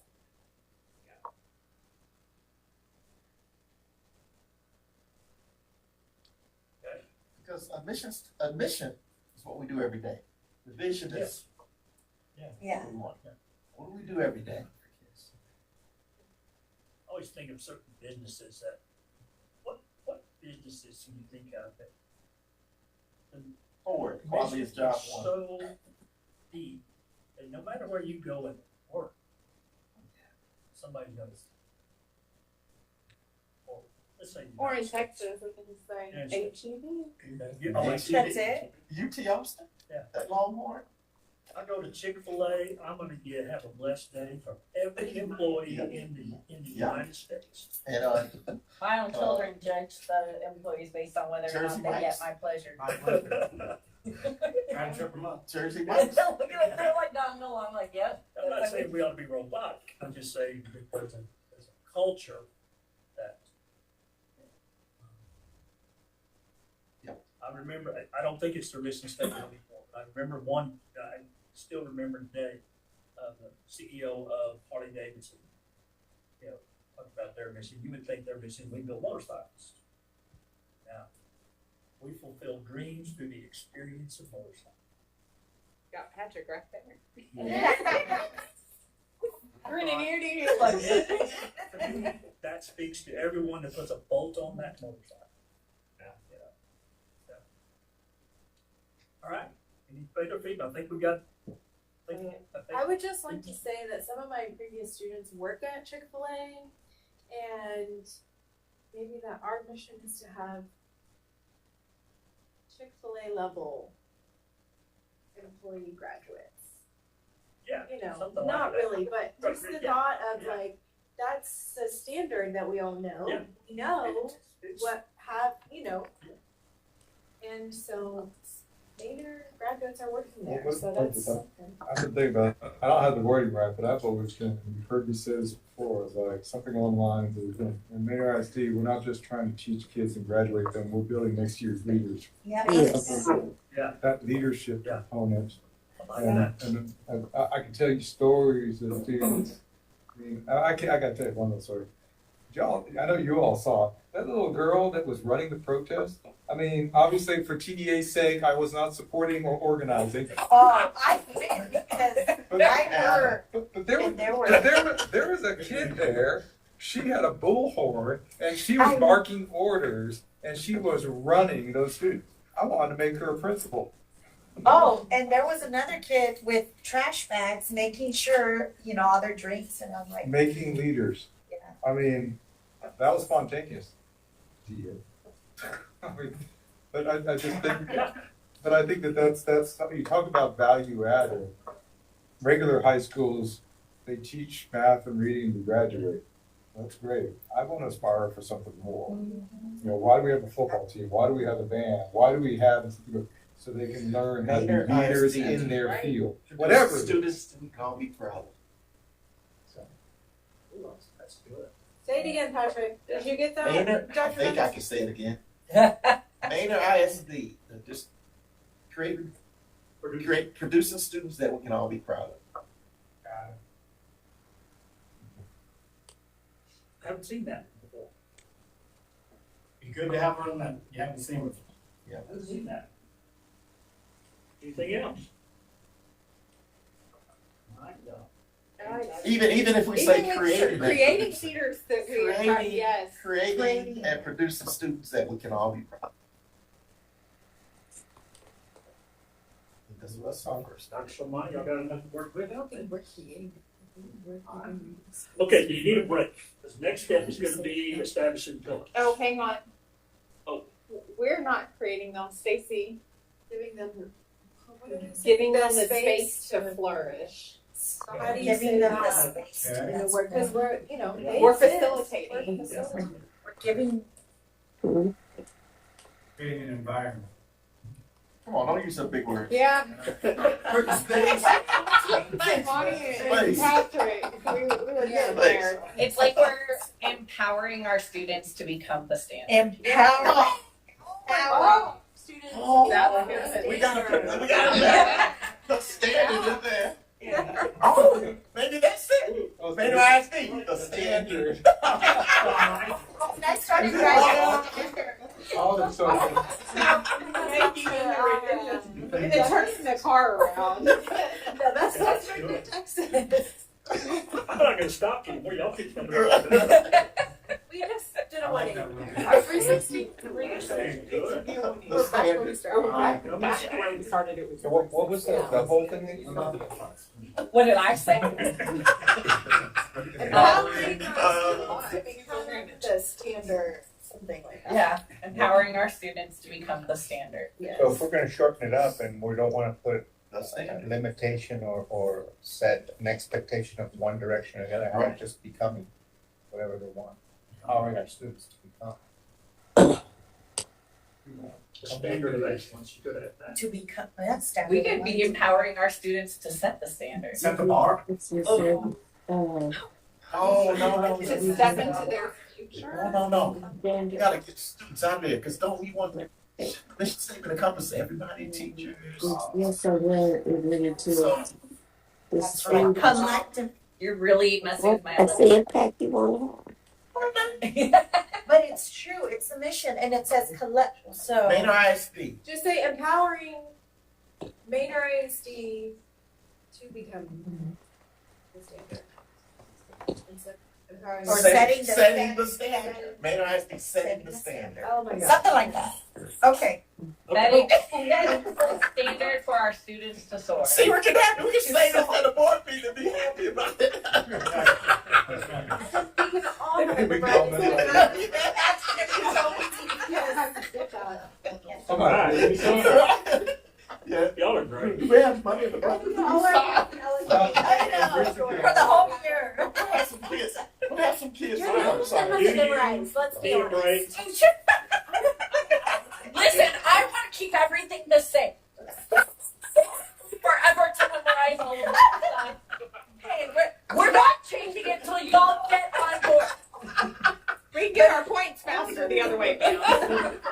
So, rewrite it. 45 point, we're gonna feel it, so we're gonna memorize it the first day The that we're done. standard. Okay, if we make it shorter, Yeah. Yes. then my call to action is that we all memorize it in Why are we just saying? Yes. Because we had scholars on everything, and everybody's not really college good. So, it's Do you guys want to keep going so we can finish? That's Or right, do you guys? this is- right. right. That's why I was Okay, let's go. when we got new people. Yes, we keep on going. Okay. Well, I'm letting them go through it. Identify the areas that we want these folks to work in. Shit, okay. You have established some in your previous.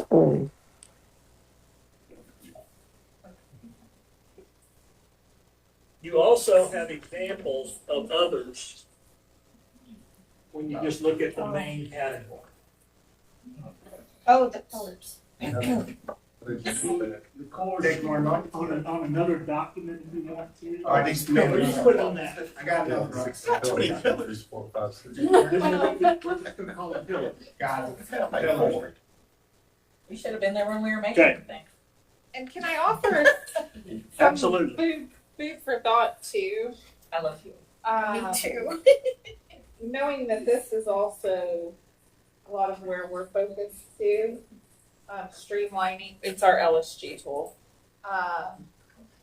Just making sure that we are streamlined and we're focused on the right thing here, or here, to ensure that we're doing the right thing that we're supposed to. Yeah, that's a good point, because even with Lone Star Chemist, we need to make sure our pillars are somehow aligned to the goals we set to meet. Yes. I mean, there's some of them are obvious, Sure. with the academics, Sure. but there should be an alignment there. Right. Okay. Or, just side note, if we do make some changes here, ultimately, we're gonna need to change the goals, for me, one way or the other. And these don't have to be anything spectacular because they're just a frame. They're not the guts. They're not the work. Gotta keep actors cheap. How many apps? And people use, I would say there's always 4 to 6. Anything over 6 is planted way too big. It's about cheap, Alright, so achievement, so academic achievement. and you close the gaps by improving academic. Yeah. Well, let's think about what are some of your major rocks that absolutely must be dealt with and improved over the next Instruction. year? Okay, instruction's one. Okay, what else? Facilities, Yeah. Okay, facilities. In what way? they're falling apart. Okay, so it's renovations, is it Yeah. related to growth? It's related It's to age. age, Okay. and it's related to, Okay.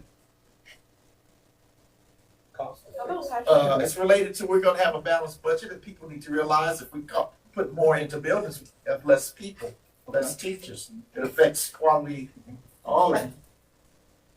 So we need to keep communication too, because we need to be able to communicate Yes. these things. And This was, communication and this was a big community conversation over here engagement. about communication and the derail.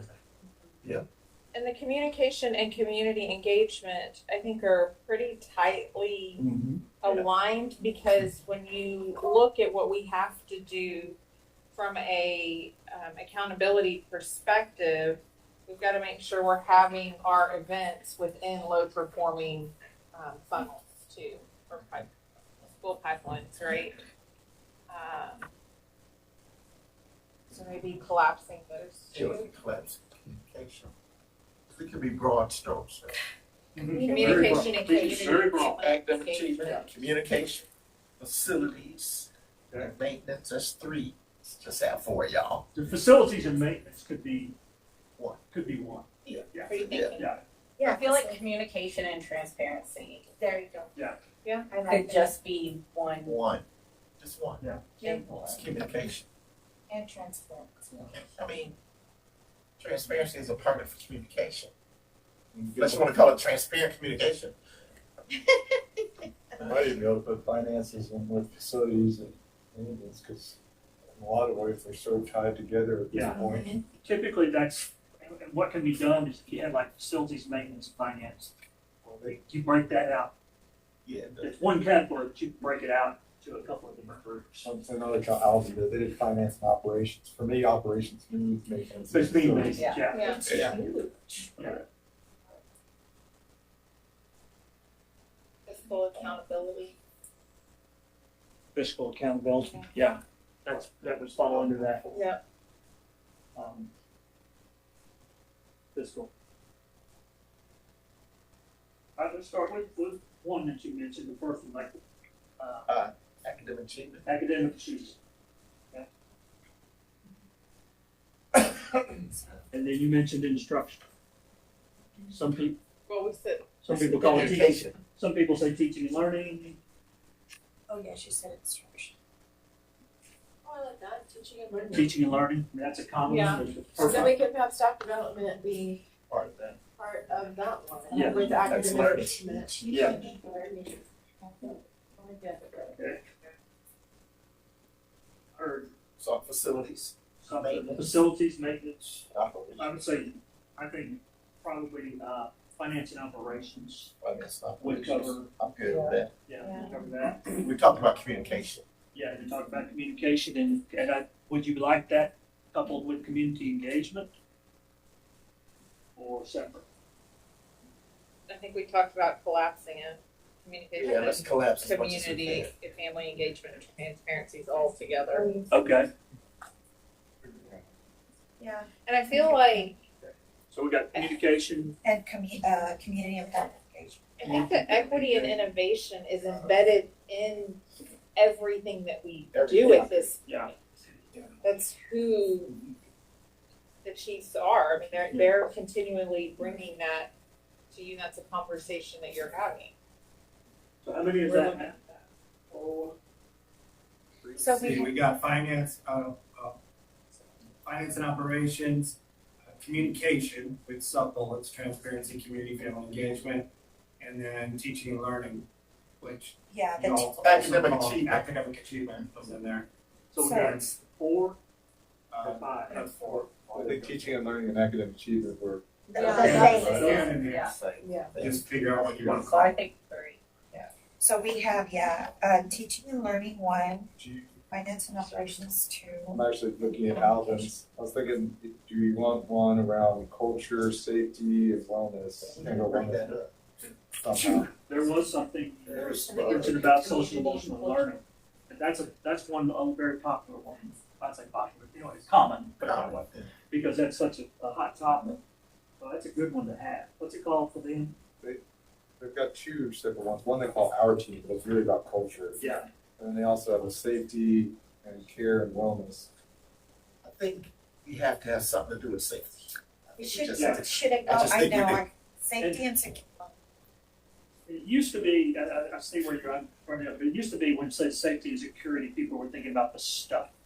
They're not thinking about that anymore. It's more of truly the whole safety of the child, the emotional safety, And the stuff. yeah, We and need the stuff too. And the stuff, but That's what I was thinking about, like culture works in there too, because you think about campus culture, Yeah. that's what keeps kids the most safe, is when you have a culture of students that are willing to work together and let adults know when things are going wrong.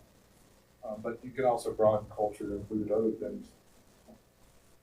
But safety's gotta fall in there somewhere. Safety's got to be involved. that would be, to me, you could put that one as Safety and culture. safety and culture. Get that one? Yep, safety and culture, that's actually just number 4 right there. Okay, Yeah. are we thinking of 4 or Yeah, I'm 6? thinking Well, Four. No, Let's that's try to focus on Academic achievement and teaching and learning are It's two, one. same thing. they're two really big things, so I know what we'll have to do is. Yeah. We'll have We to put that subdivide it development, into subdivide groups, that out. because that's, With the academic. teaching and learning is always really big. Yeah.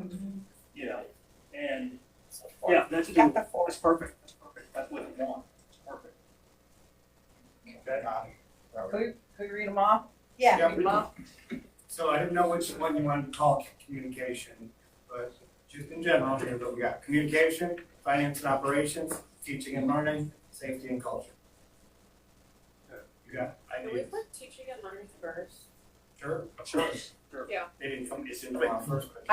Yeah, I put it. Number 1. Okay. I feel like we need to have some things centered around staff, Like what? like not wellness. That word needs to not be related to staff.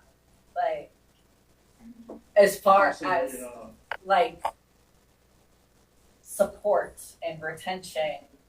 Yeah. Like Yeah. we need to acknowledge that's been a big part of what we've read. I feel like we need to have something that hones in on that, shows them that we hear their needs just as much as the needs of Exactly right. our students. Basically, What was it's the one, HR. our team? Well, Is that Alvin what you're ISD telling has us? something called Our Team, Our that's Team. a culture that meaningfully engages current and prospective employees. And I don't feel like Maybe it that's where should the Manor strong is. MISD strong. be Manor strong One staff. Manor would be, yeah. One Manor. Whenever Yeah, we one- start using words like culture, climate, wellness, those words, in my mind as an educator, equate to, I'm not gonna Sickness. give you anything you can actually use in the classroom. I'm just gonna like give a good newsletter every once in a while or celebrate your heritage. Like, I really wanna make sure we have systemic support for our staff.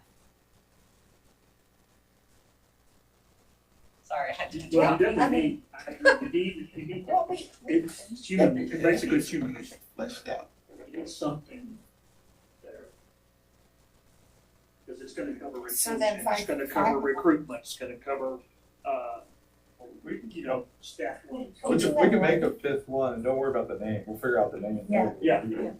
around Just say staff. human resources and staff, something along those lines. Something for the adults.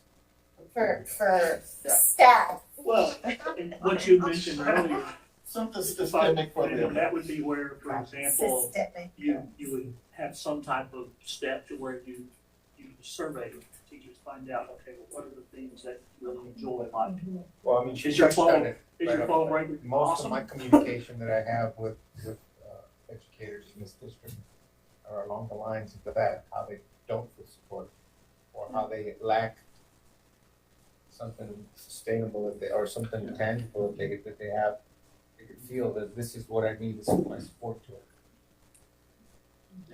And that's, let's say that's good, because that's exactly what that activity will do.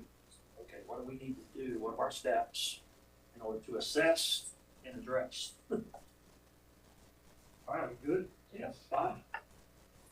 Matt? Yep. All right. Perfect. street treatment team is ready to work now, except for we gotta know who they are. Oh, what? Now we gotta know who they are. Oh, okay, I thought you said something else. No. All right, first of all, here's the way it works. It's usually just general 30-plus members, 1.5 day retreat, and then we bring them back for a 1 day retreat to hear all the reports from the action teams. We recommend yearly updates. Well, we bring as many of them in as possible. They're usually pretty well attended, and they get to hear how things are going. They get to work. They want to see what are the results. What do we get? You'll get reports, obviously, more frequent than that. So, here's a recommendation to work with. A district this size, you could have 60-plus members easy. 50% staff and students. Now let's talk about the student part. First thing we do on day 1 hour into the day, is we do a student panel. I facilitate it, or my colleague facilitated, and we ask them about school. That group can be, we're here in Godly ISD, we have grades 7 through 12 students there, about 8 to 10, sometimes 12. Some just go high school. But one of the things we emphasize is we don't want every kid that's in the advanced placement program. Some of those are great, but in our experience, advanced placement kids typically think school is the greatest thing ever. So you don't sometimes get the feedback you want. I want to hear some of what's your day really like. So a diverse set of students, and that way not only, that reflect the district, but reflect who they are as students in the district. So we do that. That tends to be the most powerful thing for this group, because over and over, the whole day and a half, you're going to hear, well, here's what we heard them say. Here's what they're saying. It's very impactful. It also recommended that you allow them to be on the team. After they finish their London. But you're not talking about government types, you're just talking about average kids. Just average kids, or, a diverse set. That's some of the ones that are your top football. Too. They got a voice too. So, and then they participate just like everybody else. And today's students are interesting because they tend to be the most, let's just say, extroverted of the group. A lot of times when you ask for feedback, they're going to get it, and it's good feedback. So, and the community members, stakeholders said they love it. So that's for staff students, about 50%. We're talking teachers, lots of teachers, assistant principals, directors, could be staff members, that are like in maintenance or whatever, could be any of that. We like the administration to work on that group. Stakeholders, and this could, I think you've already decided you really want the board necessarily involved. So about 50% should be parents. I recommend somebody from the business community, could be real estate, chamber of commerce. Love having the chamber of commerce people sit there because they're highly interested in your schools being good. They want to be able to advocate. Plus, it gets them in there. This is a great communication tool. They get to hear about your district. They're going to hear Dr. Smart start off. Here's our district. You're going to talk our district to them in a setting that they're not normally in. If you got somebody from higher ed, that's always good. Maybe somebody from whatever your community college is or whatever. That's always good to have some folks there. Social services, possibly. Those are just ideas. We'd like board members to select 4 or 5 that you can think of that you feel like would be good with that. Good for that. The way the process will work is once you make those selections, if this is what you want to do, then you would send it to Dr. Williams, and Dr. Williams will send out an invitation for them to be involved. So all you have to do is just send your selection. So that's an idea. Feedback.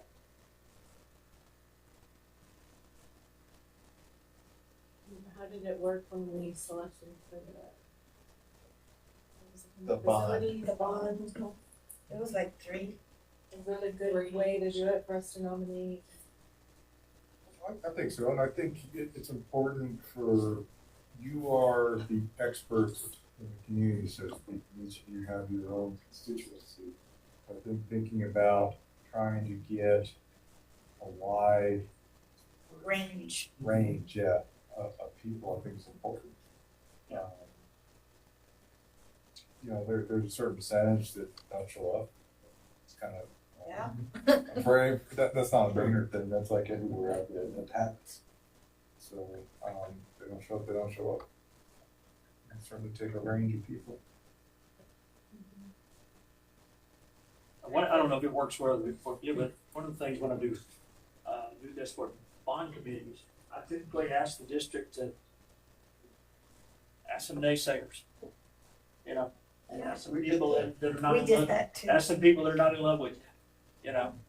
One of my favorite detractors was on the bottom committee, so Yeah. he's my buddy now. That's what I mean. I've had the same experience, you know, and I think a lot, no matter if you're human, if you're heard, you know, at Lamar Consolidated, we have massive population. You know, had those naysayers in there, but they got their say. Yeah, I don't know. I think maybe all we maybe accomplished is they didn't actively go out and campaign against it, but they understood what the district was doing. They were part of the process. One of the things that we talked about is I heard you all say about diversity and making sure that we invite people who typically are not part of the process. Yeah. And so one of the things as you think about people to consider is like the parity of our demographics, right? So we've got 20% this population, 60% this population, another 20 looking at teachers and students, just looking at those demographics and seeing who am I recommending and which demographic, you know, at the surface level is this fulfilling? And then two, who haven't we heard from that needs to be a, and how do we find those people? And so part of us to ensure part of that diversity is going for parity. So 20% of our students are Black, we want 20% of our committee to be Black. We've got 65% Hispanic, 65% there. Our teacher population, we've got almost 20% Asian, right? We've got 20% Asian, 20% Black, 60% Hispanic. And so where is that parity when we think about those demographics, and we can share those with you all to help you with your selection. Like I said, we can help, just like I did for some of you, if you're struggling to come up with some names if you need them. You know, she mentioned Asian. I actually know one of the leaders in the Asian community, actually, would be an excellent person on this committee. Well, the first thing we got is find dates. So that way when we're sending it out, or if you're talking to someone, we'll get that information to you so you can do the best. Well, what do I have to do? They're going to want to know that, you know, how much time is involved. And you can tell them, you know, here are the days it'll take and you're there to be a thinker. You know. I think you did that too. You gave us the dates ahead of time, didn't you? Or you gave 3 possible dates, I think. How do you want to? No, I just remember giving them names. Yes. I think they took care. Yeah, we just gave them names and then I guess they I thought contacted. you gave, like, when you reached out, you gave them. I have to go back. With this many people, we're not going to be able to give them choices. Yeah, we'll probably just gonna do that. I think the easiest way is you collect the names, and then you can send them to me, and I can forward it on to her. And then when we get the date, we'll send it out, and if people can't decline, we can always get back to you and say, hey, when your people couldn't make it that day, would you like to give us a different name? What do we need to send? Name, email, phone number, I think all the above? One Yes. or the other. Some way to contact them.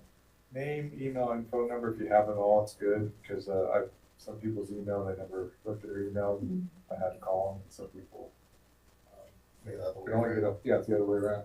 Because of so many, would it be easier if we just send you a link to a Google Doc? Put it all in there? That'd be fantastic. Yes. I shall do so. And And let's remember that we're gonna need some translators too. for Spanish Yes. speakers. Awesome.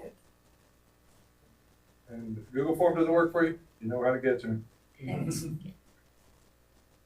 All right. Anything else? I mean, you're okay with this format? Okay. All right. Okay.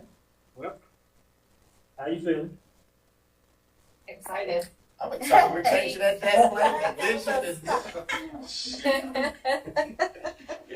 Well, all right. Our next step is for us to establish the dates as quickly as possible, get to work on that SVT. We've got, thank you, first of all, thank you so much for your feedback, input. All of this is going to be taken with me, typed up, put together into a nice, neat package. I will forward another document to you of the notes because we did have two more board members that gave input in there. And then I'll send you another on the core beliefs. I want you to see the cocktails, just like I said, I thought they were pretty good. They align really closely with what I think you want. All right. Thanks for your time. Thank Yes, you. ma'am. Would you? You're Oh, getting us excited. we have the most important thing. Uh-oh. The Gigre. Oh. Here we go. You just get my straight for that. Yeah, I'll put her show. You want me to just take them all? Dr. Come up here real quick. Yeah. You bet. Hey guys, I would like to sing happy birthday to Dr. Oh, sweet. Okay. Hey, for your birthday, we gave you a strategic plan. Okay, 1, 2, 3. Happy birthday to you. Happy birthday to you. Happy birthday. Happy birthday to you. And thank you for celebrating your birthday with us tonight. Of course. If anybody wants to know, she loves Costco hot dogs. Oh. Yeah, that's Dr. William Hill for sure. Take care. So, Grab me another potato slice. Okay. all right, the next regular board meeting is next Monday, February the 16th. I make a motion to adjourn. Dr. Lowry, second, Stacy, all those in favor? 7-0. 7:54 p.m. 7:54. Thank you.